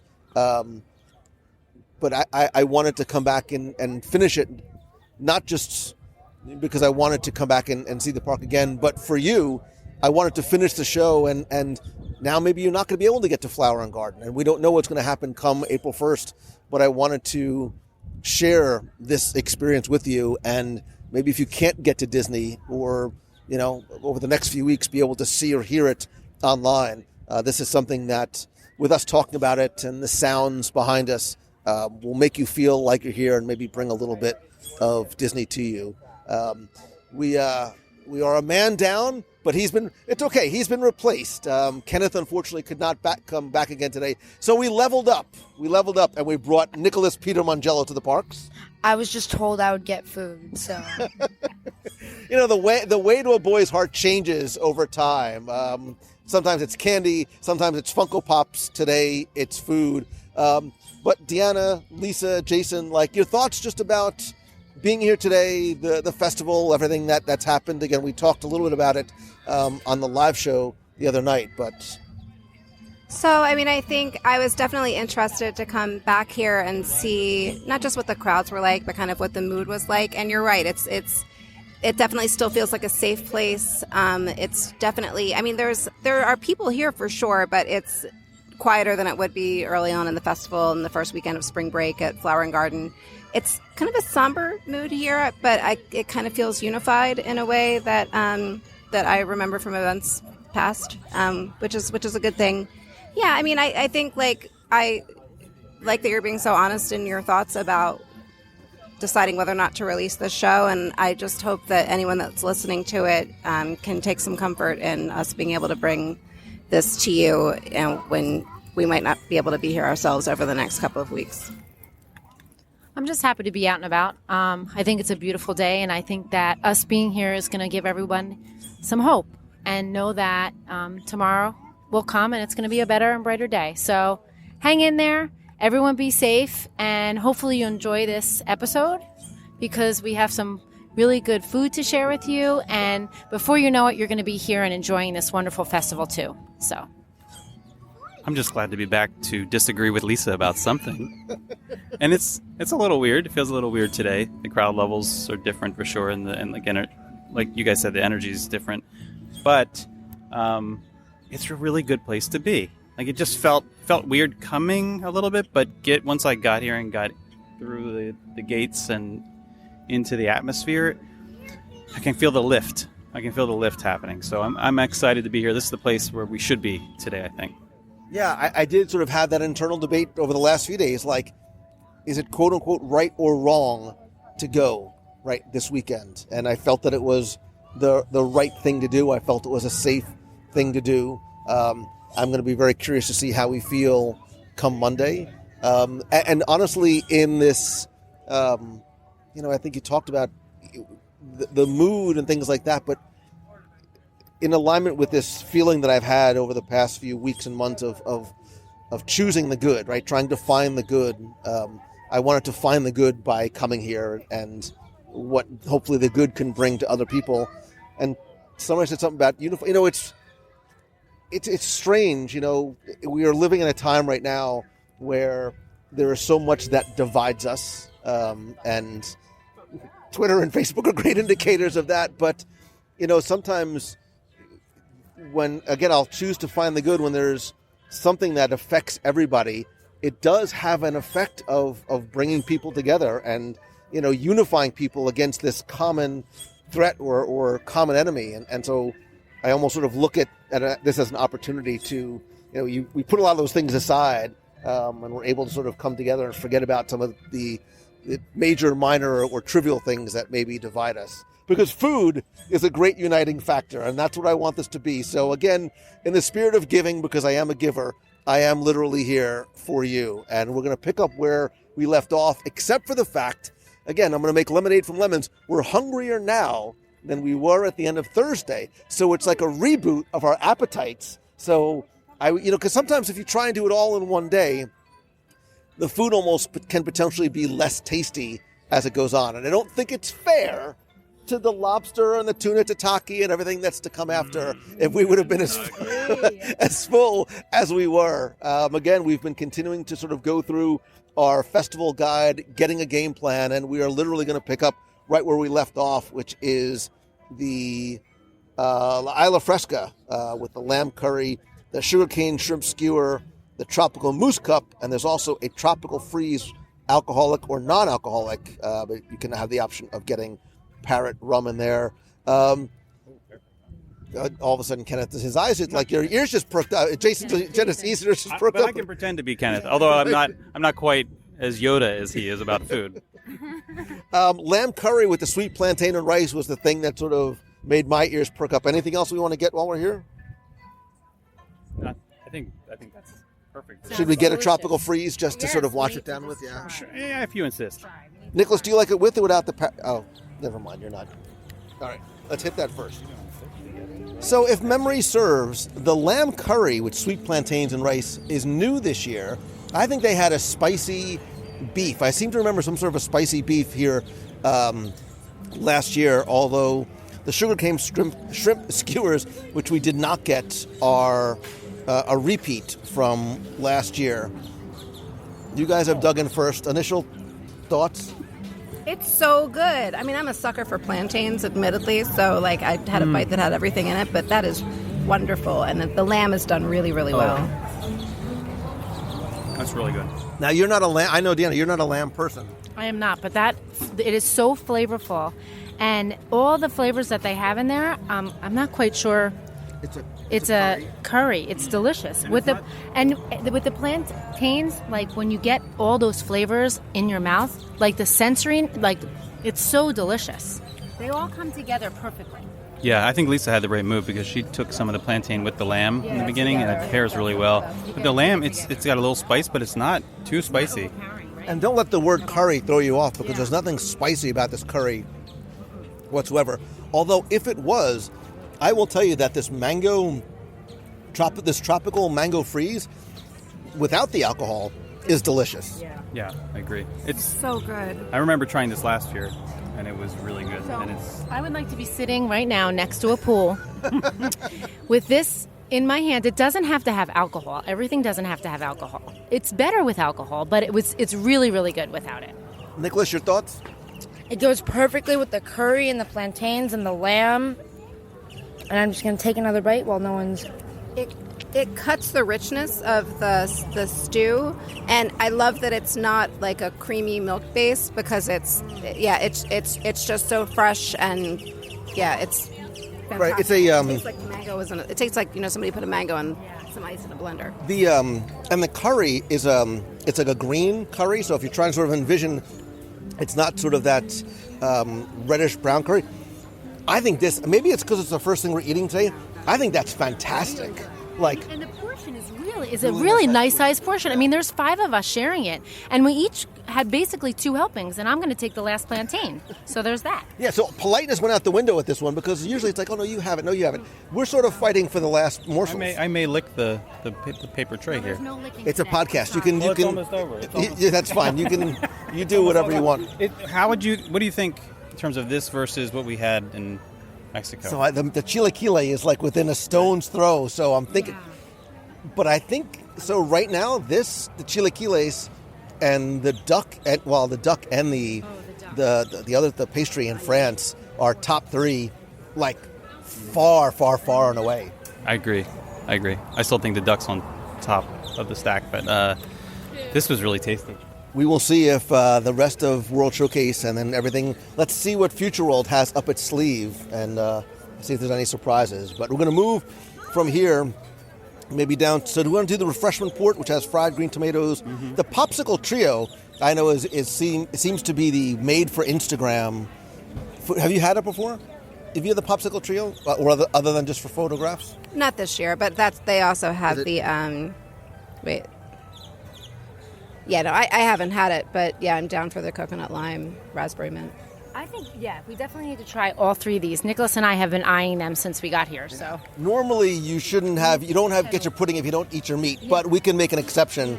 And then, I think we need to. For some reason, we have this hankering for the pineapple promenade. Who has the hankering? A spicy hot dog. Yeah, I could definitely do that. I'll have a bite of the spicy hot dog. We'll see about more of that. a hankering for the fried green tomatoes. Okay, we can make all this happen. All right, let's get mobile. So sometimes you're like, I've done that before. I've seen that before. I've tried it before. I'm going to pass it by. And you almost miss out on something you forgot how good it was. We sort of dismissed the spicy hot dog when we were here on Thursday. We almost sort of passed by it today. But maybe Nicholas said that he wanted one. Next thing you know, we have 3. How happy are you that we stopped for the spicy hot dog? I think it's delicious. Lisa was saying, I love the fact that the plantains are on top. I love that too. And with this delicious violet lemonade, it actually cuts the spiciness perfectly. I didn't realize there were plantains on top, but that's really tasty. I didn't love the pairing. So says the person who did not want to have any spicy hot dog. Yes, I was wrong. I think we should have bought Kenneth. I was wrong. But I don't love the pairing. We traded the wrong player. Don't love the pairing with the lemonade because anytime you pair kind of a mustard flavor with lemonade, it doesn't go well. And there's a little bit of there's a conflict there. Anyway. Have you ever been to a baseball game ever in your whole life? Yes, and that's where I learned not to ever get a hot dog with mustard and lemonade. Is there mustard? I guess there's a little spicy mustard. Yeah. This is a killer hot dog. It's got it's spicy. I mean, not like take your breath away crazy spicy, but it's got as much kick as any of the other stuff that we've talked about. Like the cauliflower, I think it's easily as hot as that cauliflower was. And like I said, I love the fact that there's crumbled plantain chips on top to give it a good texture. This is just a killer. It's a killer hot dog. Nicholas, you wanted one all for yourself. What do you think? It's really good, but one thing I'd have to say is if you can't handle spice, and maybe skip. You can't handle the spice. I can, and I think Send that over here. that the pineapple chutney does a fantastic job of cutting any of the heat, because the heat is actually in the dog itself. It's not like there's an additional sauce that's put on it, although there is sort of, it almost looks like it's a cheese type sauce, but it's not. But that pineapple and the plantain chips add a layer of texture. I've never met a plantain I didn't like. I also think that the hot dog, I think the portion size, and I could be wrong just because I'm hungry, I think the portion size is bigger than it has been in the past. I'm not 100% sure. It is an entire hot dog. There's heat in that sauce. So whatever that what looks like cheese, which isn't, it's like a Dijon, not even a Dijon. I don't know. Lisa will have a better sense of it probably, but there's heat in that sauce. Yeah. And I think that's what's conflicting with the lemonade, but I like it. The heat's perfect. I think this is on par. If you've ever been to Disney California Adventure and had the Angry Dogs, it's kind of on par with that level of spice. Maybe just a notch below that, but. So I agree. So I think that the violet lemonade, while beautiful, for me is a little on the sweet side. But if you have it with the dog, I think that's where the balance is stricken between the two. We also decided to get, I think at the last minute, the what did we get? It is the buttermilk. I can't. I'm sorry. The mixed berry buttermilk cake, which. You guys aren't. So, Deanna, you decided to get this because Of the crumbs. Purely for the crumbs. Because we were at the boathouse and they changed the cheesecake. There's no more crumbs. Yeah, we're going to have to get that fixed. What? Yeah, Yes. I don't believe it either, Nicholas, but I better dig in before you guys finish off. So, I love mixed berries and blueberries, so I'm actually sort of looking forward to this. Yeah, the berries are nice and tart, and this cake is done well. It's moist. Again, go back to the sadness of the American Adventure. It was a dry... Too soon. Way too soon. Yeah, it was dry over there, which made me worry about the desserts in general, but this is not dry at all. This is perfect. It actually has just enough berries on it to give the cake a nice sweetness. It's not overly sweet, which I like because I'm more of a salty girl than a sweet girl. So this actually, the berries. It's just the jokes that I'm not saying. That's okay. It's the truth. It's good. It's really good. I actually like the berries just on their own. On their own. And there are whole berries in here, Right. which is really good. Yeah, I mean, that's almost. it's more of like a compote than a jam or something. You know what? I would actually forego the lemonade and have the dog and then the dessert to sort of complement the heat and the sweet, and then just a bottle of water.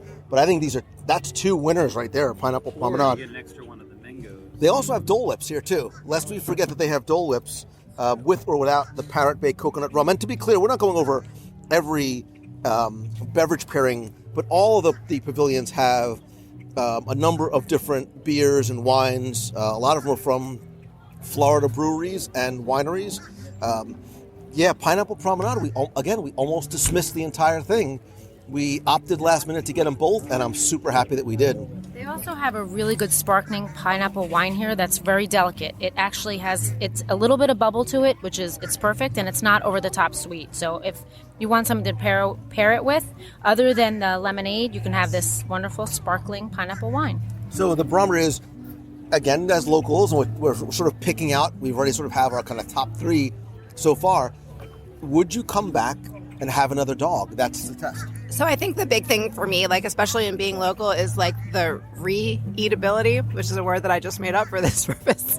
Like the food in France is really, really good, but I don't know that I'd be like running back for that food experience over and over again. But just to be like out with my family and my kids, like strolling around Epcot for the day, like to grab this like killer hot dog, it's up there. It was too bad this isn't video, because when you talk about not going back to France, Jason gave you the hairy eyeball once again. Because I think that we were saying we need to go back to France at the end of this run to see if it's as good as at the end as it was at the beginning, just to sort of be completely fair to it all. I would come back if there wasn't a line, if I was going to grab a snack, because this is great for it's a good, what was the price on the hot dog? It's a good deal. Yeah, I don't have my purse. It was like $5. Yeah, for like $6. It's a big portion. It's going to $8. Okay, $8 still. It's cheaper than a ballpark hot dog, and it's a lot better.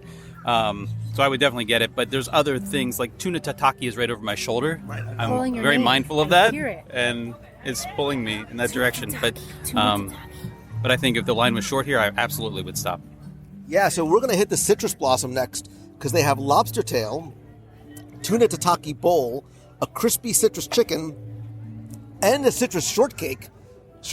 Having just come from Hoop-de-Doo a couple nights ago, I've got the strawberry shortcake song in my head. I think Citrus Blossom, which is here in Showcase Plaza near the port of entry, I think this is an everything on the menu stop, without a doubt. They had me at tuna and lobster and everything else. Hey man, how you doing? All right, Brian. Listen, there's something good and bad about traveling in a pack to the Flower and Garden. You're going to need a pen and paper, because I'd like a lobster tail, please. I'd like a tuna tataki, please. I'd like a crispy citrus chicken, please. I'm not done yet. I'd also like a citrus shortcake, please. I think we would also like the Isla Morada coconut key lime ale and the orange sunshine wine slushy, por favor. Did I do good? Yes, you did. All right, man. $36 is your charge. Thank you. So our first stop is the refreshment port, which has fried green tomatoes and the oh-so Instagrammable popsicle trio with honeydew, raspberry mint, and coconut lime. And the fried green tomatoes are served with a blue crab fennel salad, remoulade, and a smoked paprika oil. Thoughts over? So I heard some rumblings about the fried green tomatoes. Thoughts? They're kind of forgettable. I mean, they're fine, but it's a little bit too bready for me. And I'm from Maryland, so I'm super picky about my crab. They're fine. They're not great. No, it's not good. These are from two Marylanders. So I have to agree with the Marylanders. I like things lightly fried, especially when I do my eggplant and anything like I bread. My chicken cutlets are lightly fried. This fried is too much of a breading, like a thick breading coating. And I think the crab with it, I'm not a cilantro fan, so there's some type of cilantro in there that I'm just not digging. Sorry. What do you think, Nicholas? It's good. Like, I'm sort of happy you guys don't like it because I sort of dig it. You like it? I mean, it's not. Is it a chilaquile beater? No, but I'm okay with it. It's a 3. It's a 3 for me. It's a 3 out of 5. It's better than Magnolia. All right, But you're beating that. You're beating that dead horse. But this is. I mean, it doesn't taste like a normal fried. It's not green remarkable. tomato. Yeah. The crab is unnecessary, and the fried green tomato just isn't. And the doesn't taste like a tomato's fried too green thick tomato. also. Yeah, it's just if you like fried green tomatoes, don't do this. Go to Homecoming if you want a fried green tomato. Because the fried green tomato, like the beauty of it is it's so like dense that it doesn't really need much to hold it up, and this is just a real thick. Now all I'm thinking about is going to Homecoming brunch tomorrow. There you go. There's looks looking across the table like, oh, is he serious? The popsicle trio, the honeydew, raspberry mint, and coconut lime. Again, you know me, I'm not a big sweet guy. I liked them all. The coconut lime was like a frozen key lime pie with a little hint of coconut. No, I have to say the melon one was my favorite. It was really light and airy. The other two were a little bit more on the creamier side. This one wasn't as creamy as those two. If you want to taste like what a Caribbean beach tastes like, it's this coconut lime popsicle is amazing. So good. They're delicious. They remind me of was it a gelato trio? The trio at the Wave that was just like really interesting, like fresh flavors. It reminds me of that because I'm not a huge dessert person either, but these are like, they're not overly sweet. They're really good flavors, and they've got these like crumbles that they're sitting in that make it taste even better.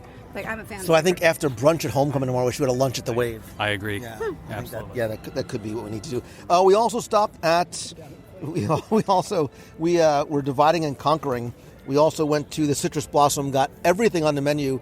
I think we should sort of work our way down with the lobster tail with a Meyer lemon emulsion and grilled lemon.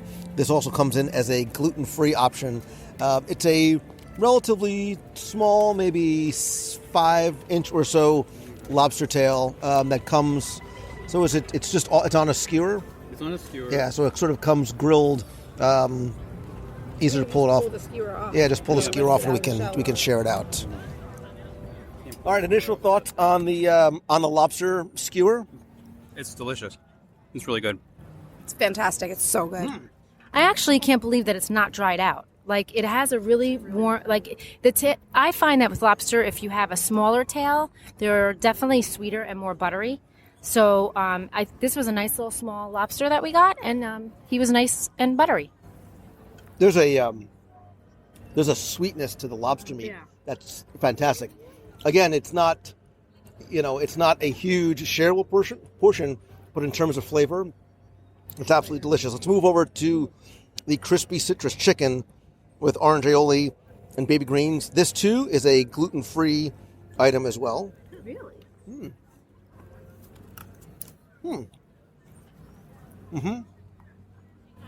Wow. Right? Oh, no, that's good. Why does it taste so fresh? Like, it tastes like orange juice, Yeah. but there's no it's a cream sauce. I was excited for this because I liked it last year so much. I like this even more. And it's a big piece of chicken too. Like it's a wide and it's a thick piece of chicken too. But again, not dried out at all. Super light fry, and I like that orange aioli adds just that right amount of citrusy sweetness. That's delicious. Come for the lobster. Come for the lobster. Stay for the chicken. Wait, we get to the tuna. Well, Yeah. Oh, the tuna. Here we go. So wait, what do you think of the chicken? I think the chicken was okay. Okay. Good. That's good. That's more chicken for us then. Yeah, I'm curious to know what it's breaded with if it's gluten-free because you certainly can't tell that it's not. Yeah. I think I didn't get the same piece that you guys got because I wasn't over the top about it like you were. Maybe I was missing a sauce or something. It was just breaded chicken to me. What do you think of the, Nicholas? What do you think of the chicken? missed the sauce. So good. I only had like a little piece because I was getting water. Yeah, Nicholas, you go shy, you go hungry here. You know that. All right, so the tuna tataki bowl has a spicy yuzu glaze, mango avocado, and a papadon crisp on the side. Again, not a huge portion. I love the presentation. It's pretty, it's colorful, and I love the papadon bread on the side. Guys, you guys dig in first. Papadon bread. Yeah, this. I'm letting you guys have the tuna and the meat in there. I took a taste of the papadon. If you've ever had the bread service at Sanaa, and if you haven't, you need to go and do it.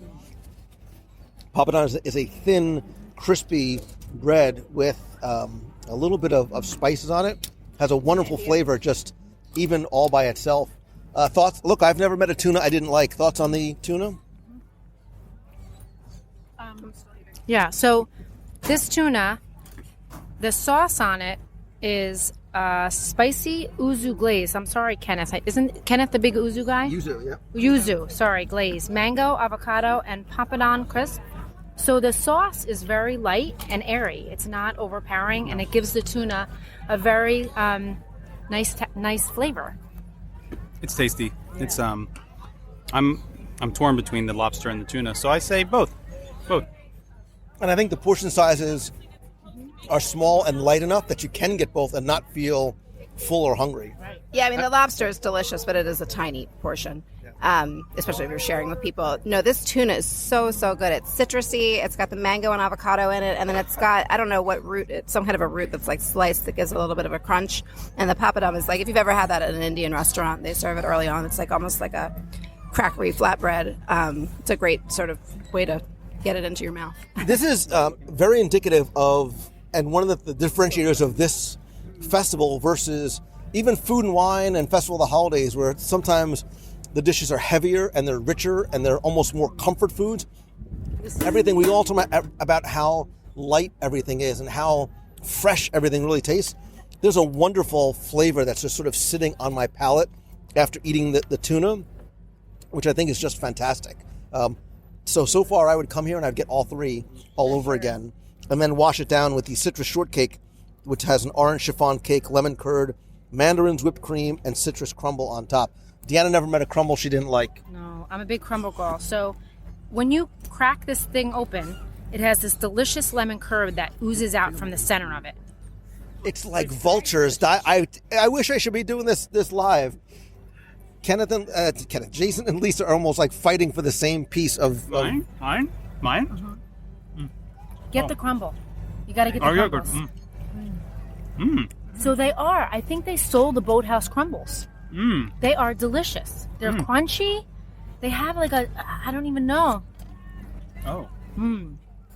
It's like if you're from the Northeast and know Entenmann's crumb cake. Yes. That's the kind of crumbles on top. So we're using the same words over and over again.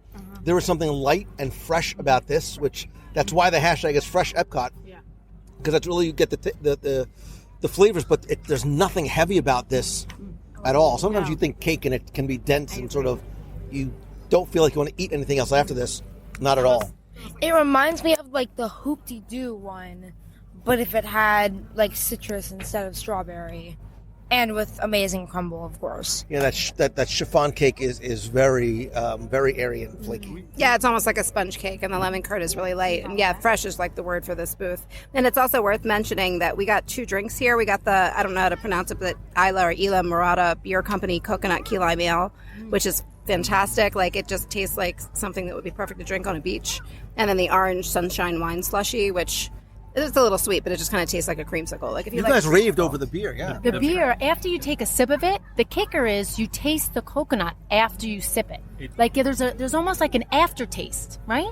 It's the taste of the taste of vacation. It is. It's probably my favorite drink we've had of the festival, which is strange to say because it's a beer, but it's this is the best beer I've had on property. This is amazing. Wow. This is really good. So Isla Murata Beer Company, again, it's a local beer company from Fort Pierce, Florida. Your Coconut Key Lime Ale is a hit of the festival. Yeah. Wow. I have to agree. It's really good. I want to have La Isla Bonita playing in the background while I'm drinking this and eating the coconut popsicle. How's that song go again? All of a sudden, I forget the words. But wait, there's more, because we still have a few more to hit before our day comes to a close. And then I'll be really curious to see how we sort of wrap this up in a bow in terms of what our top flavors and most memorable marketplaces were from the entire festival. Hello, Allison, and all of my Canadian friends from the north. We would love to try your seared scallops, please. Your beef tenderloin tips. I've heard nothing but good things about your grilled maple pound cake. And I sort of feel that I have to in the interest of international relations, to wash it all down with a maple popcorn shake. Do you want the Please. whiskey or without? Without the whiskey, please. Gotcha. So it comes to $23 for you. So we're going to start with the seared scallops with French green beans, fresh and French green beans, butter potatoes, brown butter vinaigrette, and applewood smoked bacon. This too is a gluten-free item.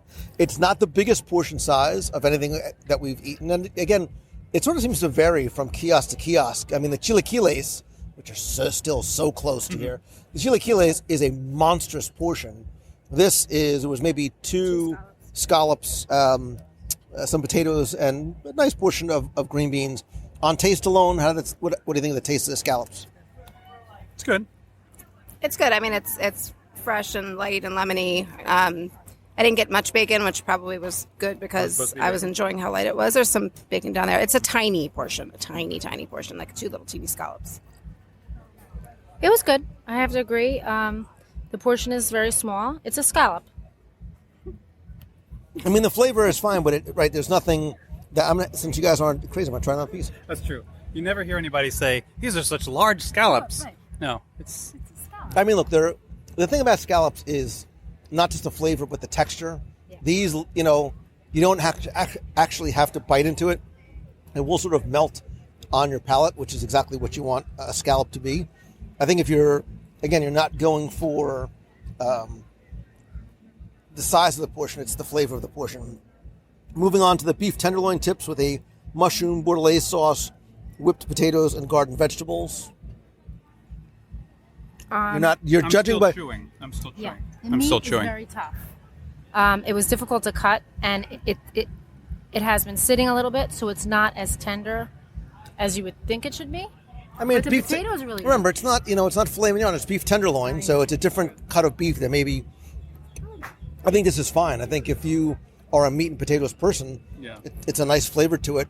Again, there's nothing.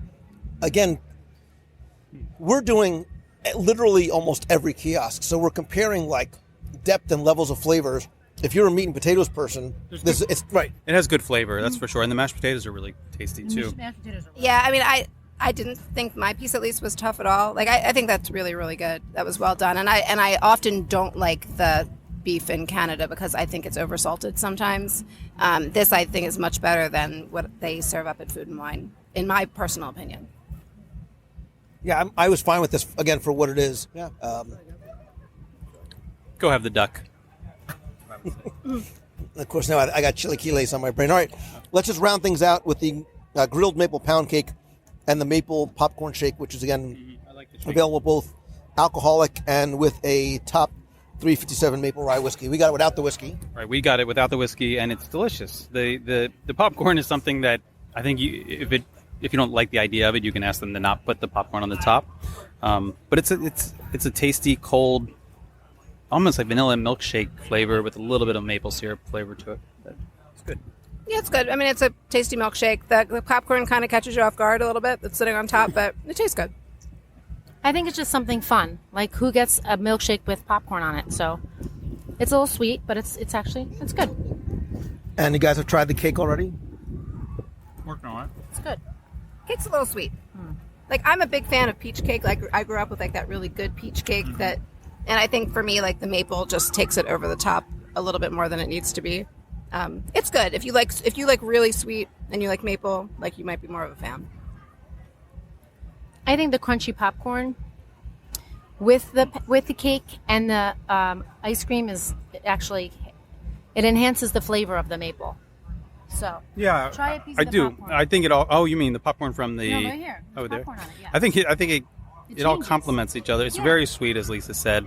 It's not among the desserts we've had. It wouldn't be my first or even third choice, but if you like maple syrup and vanilla ice cream, it's tasty. I mean, this sort of, Canada is, when I say relatively simple dishes, I mean simple on the savory side and simple on the sweet side. And I think you almost have to have one of each to balance it out.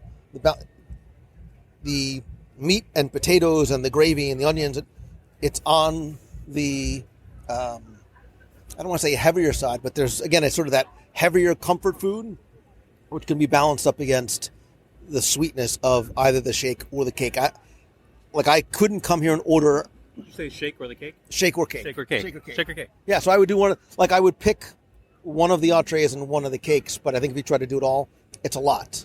Not because the portion size is a lot, but I think it's a heavier food here than obviously what we saw at the tuna and the lobster and chicken.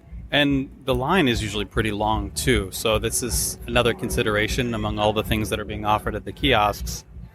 If the line was short here, I might stop by and grab something, especially the vanilla shake, the maple shake. But this leaves us in a very interesting position because we have covered. We did not go to every single pavilion, so we did not go back to which one we didn't.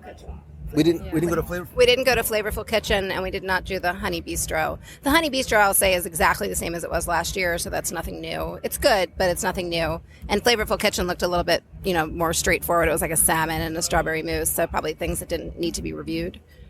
Right, only because there's only so much that you can eat in one day, so we decided to opt.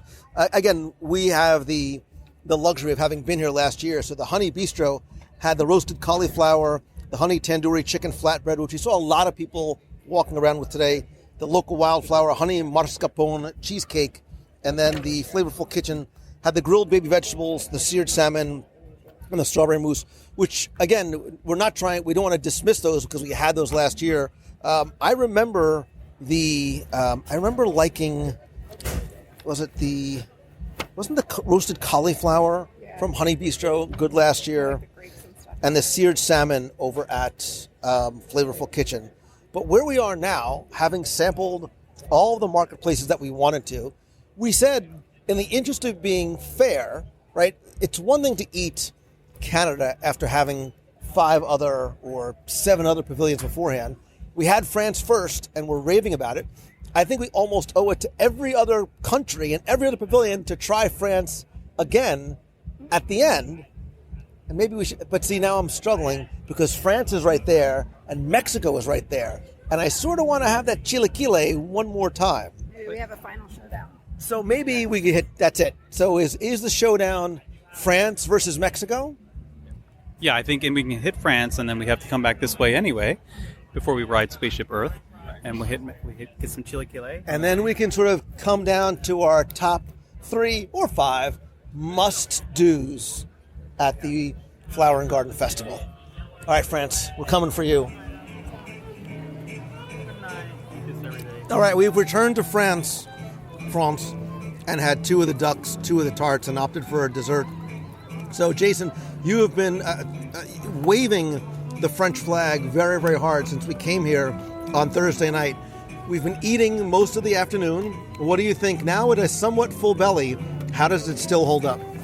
This is still my favorite thing. It's not as well salted as it was when we first had it, but everything else is good. The little cheese crisp isn't as crisp as it was on Thursday, but it's still delicious.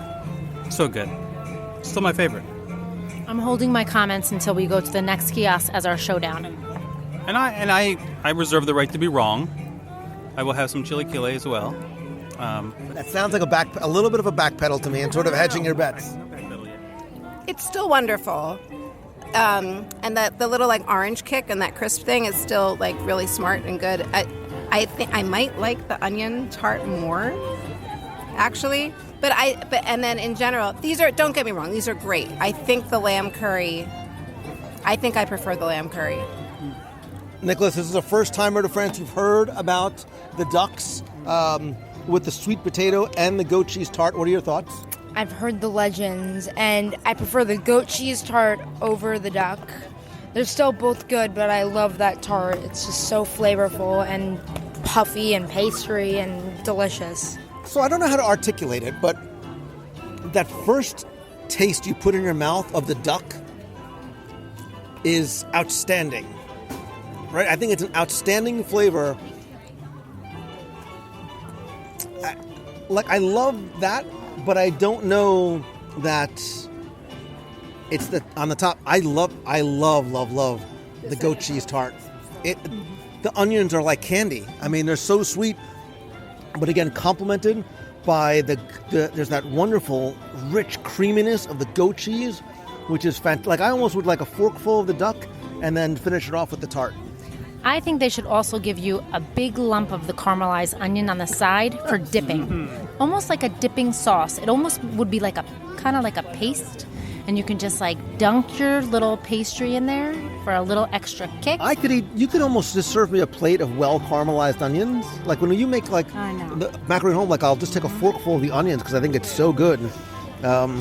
It's a couple other things that are different. So it's not as salted as it was when we first had it. It's also the middle of the day, so it's warmer now than it was. And I think France doesn't stand up as well in the heat as some of the other pavilions, but I think it's still delicious. But the tart today, if possible, is even better than it was the first time we had it. But I think this. I mean, in terms of all the kiosks, this is still my favorite kiosk. Knowing that we're going to be going to Mexico. Right. So that's what I'm sort of weighing in my mind is if I had, and this is the question I'm going to pose to you, our friend who's standing here with us in the shade and the atmosphere of France, if you could just sort of snap your fingers and go to Epcot and eat one thing or at one pavilion or kiosk, where would you go, right? And that's sort of I want to sort of plant that seed, and then I want you to answer that question after we visit Mexico. You've got 10 minutes. I can take you to one place. You could have anything you want or all the things you want on the menu. Which one do you choose? Although I do love hearing La Vie en Rose playing in the background, which I think you get a little extra credit for atmosphere here. Let's also touch on what we have not eaten before, which is the desserts. It is a we don't have Kenneth here to pronounce it, but it's a coulis framboise, a brioche cake filled with a light pastry cream and raspberry coulis. It's sort of a little bit smaller than a baseball-sized light pastry with this, like a cream puff with a side of the raspberry coulis. Wait, we need more than 4 pieces. Deanna, I'm going to interpret. You're nodding and smiling, which I assume you're making a yummy face. It's actually really nice. It's light. It's not overbearingly sweet. You definitely need to dip it in the coulis because that adds a nice little flavor to it. But that's good. It's like a French Krispy Kreme donut. That texture. It's got that texture from the sugar on top, like a light sugar on top. That's really, really good. I like that a lot. And I usually don't like I admittedly usually don't like the desserts in France because they're way too sweet for me. Yeah, this is nice. I wouldn't. It's a little on the heavier side compared to the other desserts we've had today, but this is really nice. I would get this again.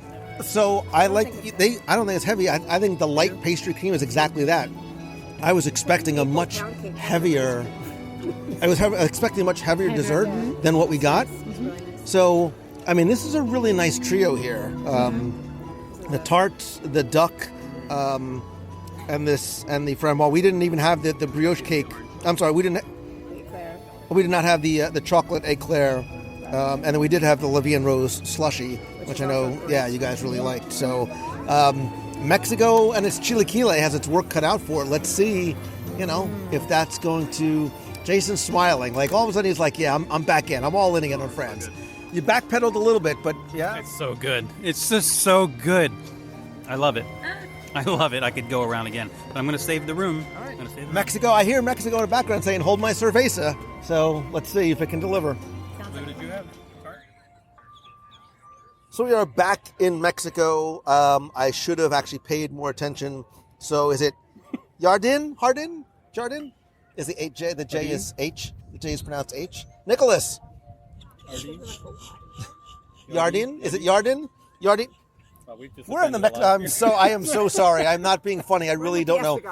Correct. We are at the Mexico, and in the interest of full disclosure, I need to be completely transparent. We are recording while we are sampling the chilaquiles con pollo again, but this is literally not our first rodeo. So we were here on Thursday, but this is actually our second order of 2. We ordered 2 to share. We came back to the table, and because of the size of forkfuls that people like Deanna are taking, we ate them all. We ate both before we recorded. And Jason's like, well, in the interest of being actually recording while we're eating, should we get 2 more? So these are now our 3rd and 4th chilaquiles, which I think speaks volumes for just how much we are enjoying these. Go ahead. So I think I have to say now that I've cleansed my palate with both, that I absolutely love Mexico on so many different levels. Number one, this is just absolutely amazing. Number two, the pairing of these beautiful margaritas. I had to get them again because they're just so pretty. And it makes this, I'm going to say it wrong. You say it. Chile. I have a mouthful. Chilaquiles. Chilaquiles. No. Don't hurt you. Chilaquiles. Chilaquiles. So much better. So by far, I'm going to say Mexico, for me, is the winner. I don't want to say it. It's so no. Say it. Come on. Good. It's so good. This is better than the duck was today. This was better than the duck was today. But on Thursday, the duck was still better. But it probably has a lot to do with the time of day and when we started. And that was the first thing you put in your mouth. But this tortilla, I mean, it's such a. I mean, we've eaten so much of this. You would think that they're giving us small portions, but the portion sizes are huge. But it's so good, you can't stop yourself. This is just, it's that good. And the tortilla, it's crisp, it's soft. It's so Look, you good. need a knife to cut it, but the tortillas are not a hard, It's crunchy. crispy on the top and then It's so good. Like it's just, and we just keep eating it. And every time that it's almost over, I'm sad again because it's that good. And this is like the end of our Eating Around World Showcase, Which I think that speaks volumes. If we are loving this at the end of eating all day, and we wanted more. Right, we're now on our 4th ones today, and I'm still going, Jason, why are you taking such big forkfuls? You're not leaving enough for me. Know. Like, that's how good this is. So I have to just put this thought in your mouth and your taste in your taste palate right now. Close your eyes. I think it tastes like a delicious Frito. There's a Frito taste to it. It's the tortilla. I know, but it's scrumptious. So this is our 5th among us chilaquiles, and I think that we are no longer obviously eating it for review purposes. Thank you Because we all know how we feel about it. And the other thing I love about Mexico is they're not short, like, it's massive portions. And, like, I always recommend the drinks at the Mexico kitchens because they're, like, real drinks. It's not like you're paying $8 for, like, a shot of something. Like, it's a proper drink like you would get at a restaurant, at the festival. And then, these are, like, this is, like, so easy to eat. It's so, like, accessible. It's... Yeah, I mean, this is the one. The cast members at this kiosk, I kid you not, the cast members at this kiosk are super friendly, really nice, and this is a must do, and must do many times for this festival.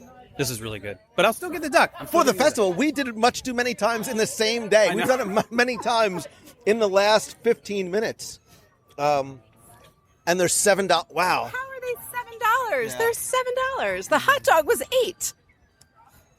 I mean, listen, France, I love you, man, but I think far and away the chilaquiles with or without the Rosita Margarita is the winner. You know what's lovely about the festival? You don't have to choose. Yeah. You can actually get both, and I think from an affordability standpoint, they're both good-sized portions. You can get both, and then go back for your favorite. It's delicious. And there's just enough spice to it without it being offensive to somebody who doesn't like spice. Like, you got that little, just like that tingle in your, I don't know how to say it, but there's layers of flavors and textures, and it's outstanding. It fires on all cylinders. Taste, appearance, value. You would think this was the first thing we ate today. Accessibility. Like accessibility. There's nothing about it that's not like accessible to somebody who's a picky eater. Like it's the one. It's a spirit lifter, too. It's a spirit lifter. It is a spirit lifter. Oh, it is a spirit lifter. Thank you. That's a perfect description. Yeah. I completely agree. Think about that while I have the last bite. I'm not even going to say it's the one to beat because it won. It beat. It came and saw it conquered. So I will admit that Lisa won this one, for sure. So do we say that in terms of particular items, the chilaquiles would be first? Do we potentially do we sort of lump the duck and the goat cheese together for France for number 2. And then if you had to pick a third, where would it be? The lamb curry or the tuna tataki, depending what you're in the mood. The lamb curry was fantastic. And don't forget the coconut beer. And the beer. The coconut lime beer with key lime coconut beer and the popsicle, the lime popsicle. Is the beer better than this cocktail? Is it better than the watermelon? Yes, the beer is definitely that beer. There's something to be said about it because there's this wonderful coconut flavor that you get. It's the kicker. If you're a beer lover, do not miss that beer. I'm not a beer lover, and I still enjoyed it, but I'm not going to say that it wins out over the margarita because I don't want anybody to be dissuaded from getting the margarita. It does win out over the margarita, and I'm not a big beer drinker, but that I could drink again and again and again. Both great. Not in one sitting, but There's no losers here. Coming back to that for sure. I wanted to remind you, we also enjoyed the chicken skewer and the spicy beef shank in China. We're free, it's very easy to sort of forget, your ex-girlfriend when you haven't had it in a long time. But And the corn is that the Mexican street, or whatever they call it, the street corn at Trowel and Trellis is great if you've got kids that you want something easy to walk around with. There's a lot of really good stuff here, but yeah, I think our tops are pretty clear. So let's say it's Mexico and specifically the chilaquiles. Mm-hmm. France is a second. What's the third, right? Is it citrus blossom? Is it, where would be the sort of, if you can only visit the 3 kiosks or the 3 marketplaces, if you're short on time, some of the best kiosks are right here within 100 yards of each other. You don't have to proceed. You're missing out on the dock but I think if you come in through the International Gateway entrance, for sure. you can hit France and then proceed. I would say proceed directly to this the front area here of the World Showcase Pavilion and hit Mexico. Mexico, France, and La Isla Fresca. That's it. La Isla Bonita Fresca. Within just the top of World Showcase, you have Mexico with the chilaquiles and both great margaritas. You've got Trowel and Trellis right next to it, which has the great Mexican street corn, and they have actually some great drinks themselves. They have there's the hot dog, the spicy hot dog is right up here. Everything at Citrus, what was it called? The Citrus, not the Pineapple Promenade, the Citrus Blossom. Yeah, everything at Citrus Blossom hit it out of the park. The lobster tail, the crispy chicken, and obviously the tuna tataki were great. And that's also where you get the key lime coconut beer. Yes. And then the Isla Fresca, where we got the lamb curry, is also right up here. So I think, with the exception of France, and I mean obviously there's some good things we ate along the way, but really with the exception of France, all the really killer items are right up here at the top. So top 3 kiosks, top 3 marketplaces would be Mexico, France, and Citrus Blossom. Just overall, offerings, portion sizes, pairings with different alcoholic and non-alcoholic beverages. Those would be the top 3. This is clearly a very, very, very subjective list, although there were many, palettes together that are in agreement. If you have been to the Flower and Garden Festival, I would love to hear your thoughts about what your favorite marketplace kitchen is, or your specific food item. Because again, what I love about this is that, some of the things that we might not have put on the top of our list, everything is somebody's favorite. So whether it's Canada, whether it's the American Adventure, there's going to be people that is their favorite item, and that's the beauty of having so many choices throughout. Look, I would be remiss, and I don't think I would be. I don't think I'd be completely transparent if I didn't say again, this was a difficult and different festival for us in light of everything that's happening, not just around the world, but here. We prefaced this part of the show by saying that it comes literally within hours of Walt Disney World announcing that the park is going to be closed as of March 16th. Again, in the interest of full disclosure, as we were walking in recording today, we came to learn, and this is public by now, so we came to learn that all of the college program kids... Yeah, sorry. Stupid, I know. Are being sent home in the wake of what's happening with the virus. That's all we know at this point, but we know personally of friends whose kids have been here for 2 days to start their program and have to turn around and go home. And while we were literally getting food at one, there was two girls in front of us, and I overheard them talking, and they were just about to start their college program, and she broke down crying. And we all sort of felt that with her, because she said, look, this was my only opportunity ever to be able to do this. And I just got here 2 days ago, and I have to go home right now and pack and find a flight and go home. And my heart breaks for those kids to work so hard for this opportunity and have to go home. I put myself in their shoes, and I'm heartbroken for them.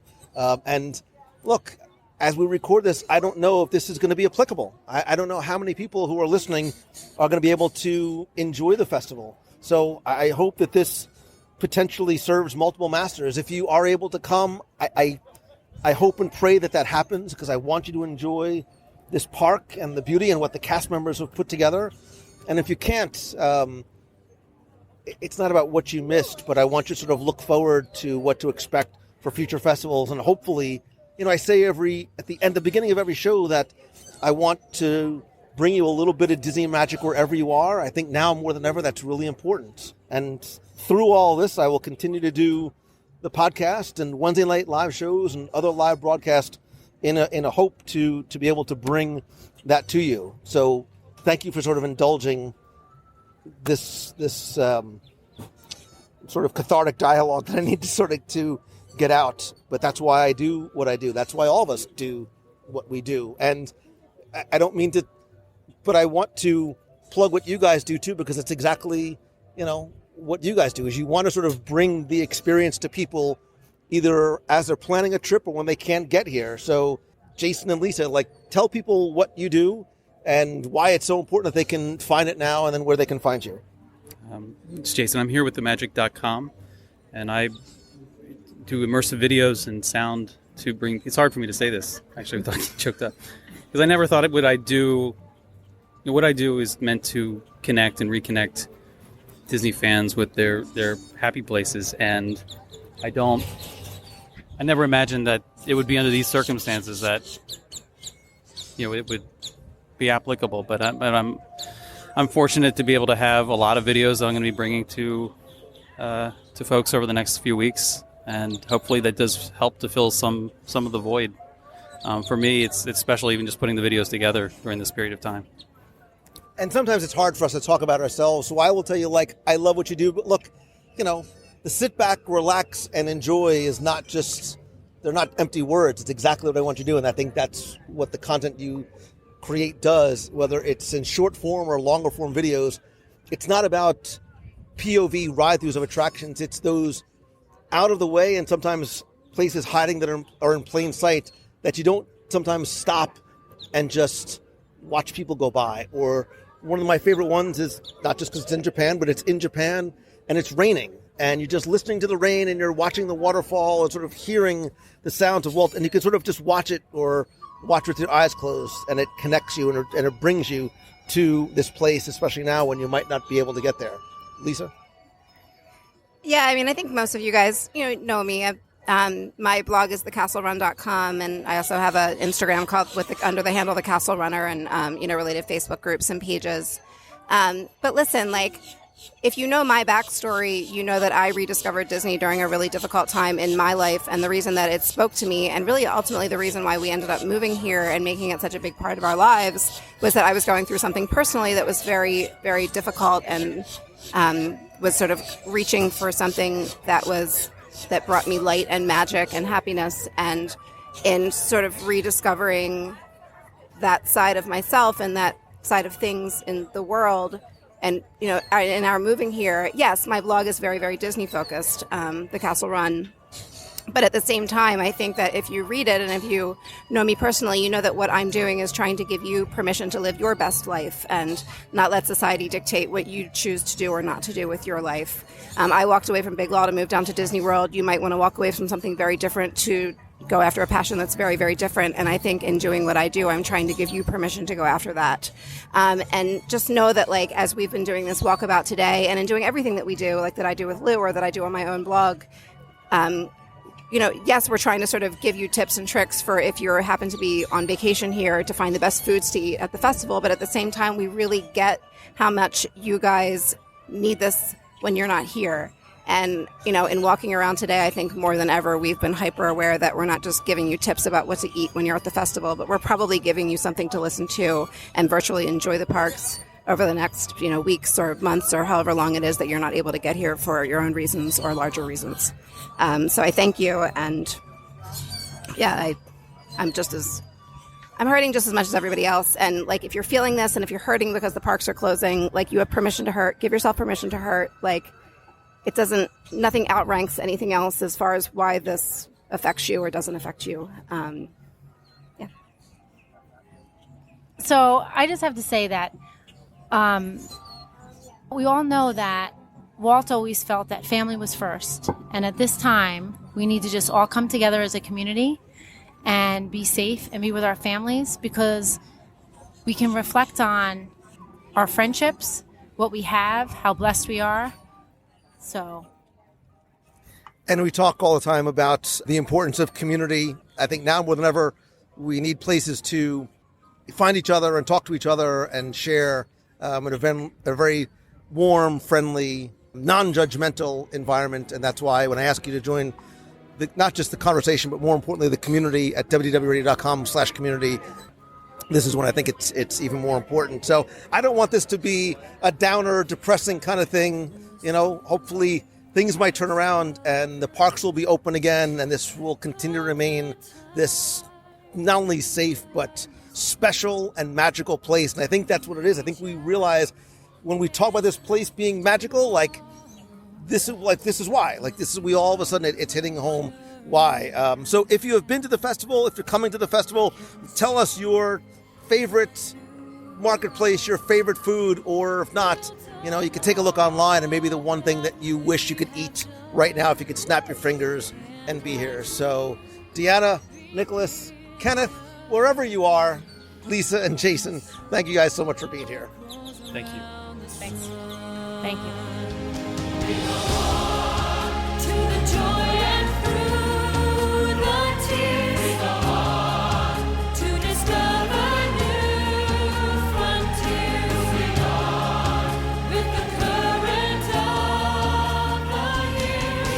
I mean, a chili kili for the road would not be the worst. I mean, if we're going to go out on a high notes, this is not... I'm not going to hold you back. I'm not going to hold you back. I mean, we could eat one on the way to Spaceship Earth.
It's time for our Walt Disney World Trivia Question of the Week, where I invite you to test your knowledge of Walt Disney World history or see how well you pay attention to the details, sometimes in what you see or hear, maybe even taste. If you think you know the answer, you can enter via our online form for a chance to win a Disney Prize package.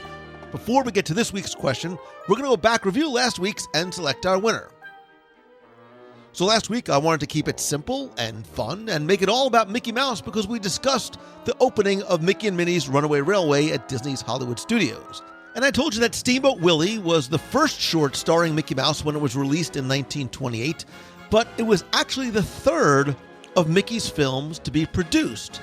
It was the first to be distributed, but it was the third to be produced. So I asked you to tell me, what were the first 2 Mickey Mouse films that were created before Steamboat Willie?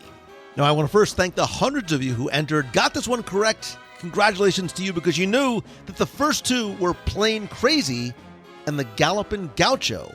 Now, although they were produced before Steamboat Willie, they couldn't find distributors for the 2, but were eventually picked up and released later. So I took all of the correct entries, randomly selected one, and again, last week we were playing for all of my digital products, which include my 102 Ways to Save Money for and at Walt Disney World book, all 7 of my virtual audio walking tours of the Magic Kingdom's history, details, secrets, and stories. You can find those at the shop at WDWRadio.com, as well as on iTunes and on Amazon. I'm also going to send you a WDW Radio vinyl sticker, a WDW Radio Magic Band cover, and because we were talking about Runaway Railway, I'm also going to send you a brand spanking new Mickey and Minnie's Runaway Railway pin from the Disney Parks collection. And last week's winner, randomly selected, is Jay Ortega. So Jay, I don't know what Jay stands for, it's just Jay period Ortega. Jay, congratulations. I have your shipping information because you used the online form. I will get your prize package out to you right away. If you played last week and didn't win, that's okay, because here's your next chance to enter in this week's Walt Disney World Trivia Challenge. So this is a sad, difficult, uncertain, very strange time for all of us, not just as Disney fans, but literally around the world. And it got me to thinking, as a Disney fan, that this is the first time in history that all Disney theme parks around the world are closed. And while I know it's sad, I certainly acknowledge that it's relatively insignificant compared to the serious nature of what is going on. But I was thinking about something else that was common to all the parks, and that's one attraction. So I want you to tell me this week, what is the only attraction that could be found at every Disney park around the world? Now, they might be slightly different, but the name is also still the same. What one attraction, what's the only attraction you can find at every Disney theme park around the world? You have until Sunday, March 22nd at 11:59 p.m. to go to WDWRadio.com and click on this week's podcast. Again, this week you're going to play for all the digital products, the audio tours, the 102 Ways book, the vinyl sticker, the Magic Band cover, and just because we all need something, a little something extra, a little something special, I am going to put a little something extra special, a mystery prize, in your prize package this week. So good luck and have fun.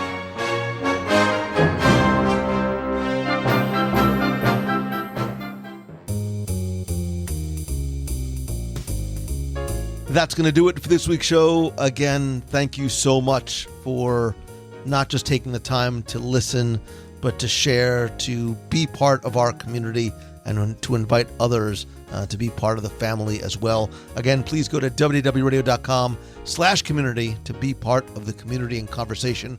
I also want to thank some new longtime members of the WDW Radio Nation family for their love, support, friendship, and help. I appreciate you so very much and love being able to give back to you each and every month. I want to thank and welcome some new members, including Steve LaRoque, Matthew Gunn, Brady Weisgerber, Christina Lids, Kimberly Hazard, Avi Erdfarb, and Melissa Krim. I sincerely appreciate and thank you, and also love being able to give back to you each and every month. And if you want to find out how you can not only help the show, but get exclusive rewards every month, including monthly scavenger hunts, we have a private Facebook group, custom Magic Band covers, logo gear, backpacks, t-shirts, care packages from Walt Disney World every month, and exclusive live video, group calls, and more. You can visit www.radio.com/support. And please don't forget that a portion of your contributions do go to our Dream Team project to benefit the Make-A-Wish Foundation of America. And I'd love to stay connected with you, so if you have a question you'd like me to answer on the air, you can email me, lou@wdwradio.com. If you want to be heard on the air with a question, a comment, you can call 407-900-9391, 407-900-9391. Even, again, during this difficult time while the parks are closed, if there's anything that you would like to say or share, please feel free to call the voicemail. Obviously, our next March Meet of the Month in Walt Disney World has been canceled. However, in light of the recent announcement of the closing of the parks until the end of the month and possibly beyond, I decided that in my desire to try and have as many people as possible be able to attend, no matter where they may be, our next meet of the month isn't going to take place when the parks reopen or in a park or springs and resort. Instead, I want it to happen right in your room. Like, I don't mean literally like in your living room, but I want to invite you to our very first virtual meet of the month. So how does that work? We're going to meet on Sunday, March 29th at 7:30 p.m. Eastern. But instead of you having to travel to a physical location, we're going to gather together in a virtual room. And all you need is your computer, a webcam and a mic, or even just your phone, and a free piece of software or an app. It's called Zoom.us. You download it, set up an account, test your webcam and audio, and then RSVP on the event page to let us know that you're going. So if you go to www.radio.com/events, you'll see the event page there.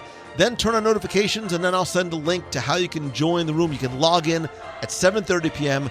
on Sunday, March 29th, and then sit back, relax, and have some fun in our first ever virtual meet of the month. So it's all sort of gathering in this virtual video conference to talk about anything that you like. It's as if we were getting together in the park somewhere, but instead this is in the comfort and safety of your own home. Again, go to www.radio.com/events to find out more. And now with so much happening and changing and developing really on a daily, if not hourly basis, again, now more than ever, I want to try and help you however I can, whether it's working with you one-on-one or small group masterminds, virtual events, virtual presentations. I just don't feel right going all into it now, but if I want to help you, and if I can, just go to LouMongello.com or reach out to me and let me know what, if anything, I can do for you. And that does include, I have my Momentum Weekend Workshop. It is in October, which right now seems like a lifetime away. There is an early bird special on tickets. I'm obviously going to extend that as well. But again, you can find everything at LouMongello.com for more information. Thanks, as always, to Becky Mankin from Mouse Fan Travel. You've heard me tell you why I use them, why I recommend them, why I trust them. But now, in this incredibly confusing and strange and uncertain and crazy time, I want to extend my heartfelt gratitude to Becky Mankin and her entire team. The travel industry, obviously, like many, have been shaken because of this, but Becky and her team have really done an outstanding job of not only helping their clients make, cancel, adjust arrangements, but also have availed their services to anyone who has upcoming travel that they may need help with, have questions on. You can reach out to them at mousefantravel.com or via their Facebook page. Again, all at no cost to you. They are trying to just help you and serve you any way they can. Again, over at mousefantravel.com. And for 15 plus years, I've asked you that if you like the show, to please help spread the word, let others know about it, and share it on Twitter and Facebook. And now, with the parks closed and so much bad and sad and scary news out there, I really want, and I hope that this show for you and hopefully your friends will be a way to connect to this place and this feeling and this thing that we love so very much. So I do invite you to, once again, not just enjoy the show as I hope that you are, but to share it out to people that really might need some of the Disney magic when they can't get there and as a distraction. And I hope that this show and this community does that for you and for them as well, and invite your friends to be part of the community and conversation, and subscribe and rate and review the show as well to help get the word out.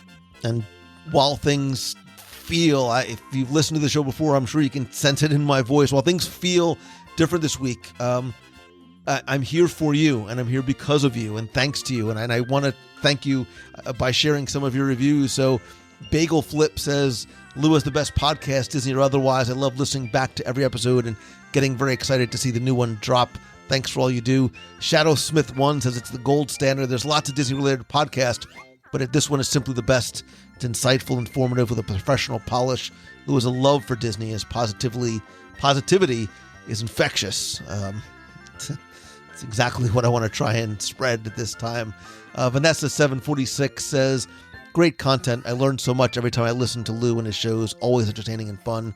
And Ashlyn Comede says, Lou's the best. Great show. He gives honest opinions on everything. He's super passionate. I look forward to each new podcast. I'm hoping that we'll have a meet while we're down there August through September this year. I'd love to meet him. Ashlyn, Vanessa, Shadowsmith, Bagel Flip, and everybody else who has left a recent review. I hope to meet you and thank you in person as well. Again, to rate and review the show, just search for it and subscribe to it on iTunes or visit wdwradio.com/iTunes with a link and instructions exactly how to go about doing that. Finally, and most importantly, you've heard me talk about this concept of choosing the good, and sometimes it's harder than others to find the good and to choose the good, sometimes in bad situations. And I think we're all sort of feeling that right now. And if you're listening to this podcast years from now, it might seem strange, but I can't and I won't sort of mask how I'm feeling, and I think how a lot of us are feeling. I want you to choose the good. I want you to find the goods in these difficult times. I hope that this show, this community, this family is a bright light of hope and positivity, because even with everything that's going on now, as part of my internal mission and philosophy to choose the good, I always try and find the bright side or a lesson to be learned in everything I encounter. So now, with everything that's happening and so much uncertainty, instead of asking, why is this happening? I instead ask, what is this teaching me? Right? I almost think, or I would hope, that Walt would ask the same thing. And maybe there's a way that we can find and take away a personal or professional lesson from everything that we're experiencing together. And I hope, at the very least, it is something that will and does unite us, not as a nation, but as a people. And maybe we can choose to be a little bit better towards one another. I love you, and I appreciate you so very much, and the gift that you give me by allowing me to share this with you. I still hope that this is your best week ever, and if it's not, that it continues to improve. And if there's some way that I can help you, please, please let me know. So until next time, I love you. I appreciate you. See ya. Hi, Lou and WDW Radio community. It's Elizabeth from Massachusetts on Friday the 13th. And we are amidst all this crazy coronavirus stuff. The school I teach at is closed for a while now. And it was so sad hearing about all the Disney parks and cruise lines shutting down. But I think, it needed to be done. And I think, honestly, good on Disney for making a smart and safe call for everybody. But I just wanted to make a comment to all of you listeners that, I'm involved with, and Lou, you as well, with your live post last night too, and a few different, Instagram communities that I'm on surrounding Disney, that I think Walt would be so proud of how supportive we are of each other, how positive we can be even in times like this that are unrelated to Disney. But, I'm looking forward to taking this time and being able to all stay in touch and get to interact in the ways that make us happy and talk about what we love. So everyone stay healthy, stay safe, and thinking of everybody. Hope you're having a magical Friday the 13th, and keep your heads up, guys. Bye. Hi, Lou. This is Mackenzie from Canton, North Carolina. I just got done listening to one of your episodes. I think it's 579. And I decided to reach out and call for the first time. Back in 2018, I did the college program, and let me tell you, the post-DCP depression is a real thing. Thankfully, I knew of your podcast and been listening for about a year, and decided to get back into it. So I've been listening ever since then. It's kept me happy and kept me close to the parks, even though I'm not physically there. However, I decided recently to go on back down there. So I will be doing the college program again in 2020. So I'll be there in May. and I'm super excited. I love listening to your podcast to give me ideas of what I should do that I forgot to do the first time I just wasn't aware of, and I will let you know that you are the number one thing on my to-do list this time. My bucket list top line is to meet Lou Mongello. So I look forward to seeing you sometime, and I'll guarantee I'll be at least at one of your meet and greets, possibly more. So I look forward to meeting you, and I hope you have a great day. Thanks. Bye.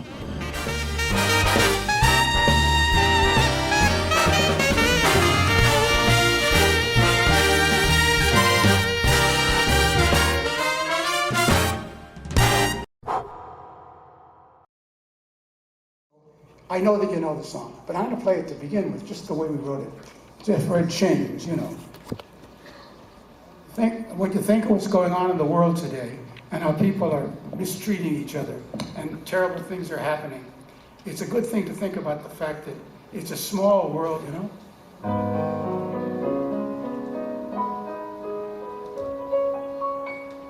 It's a world of laughter, a world of tears. It's a world of hopes and a world of fears. There's so much that we share that it's time we're aware. It's a small world. After all, there is just one moon and one golden sun, and a smile means friendship to everyone. Though the mountains divide and the oceans are wide, it's a small world after all. It's a small world after all. It's a small world after, come on, sing. It's a small world after all. It's a small, small world. There is just one moon and one golden sun, and a smile means friendship to everyone. Though the mountains divide and the oceans are wide, it's a small world after all. It's a small world after all. It's a small world after all. It's a small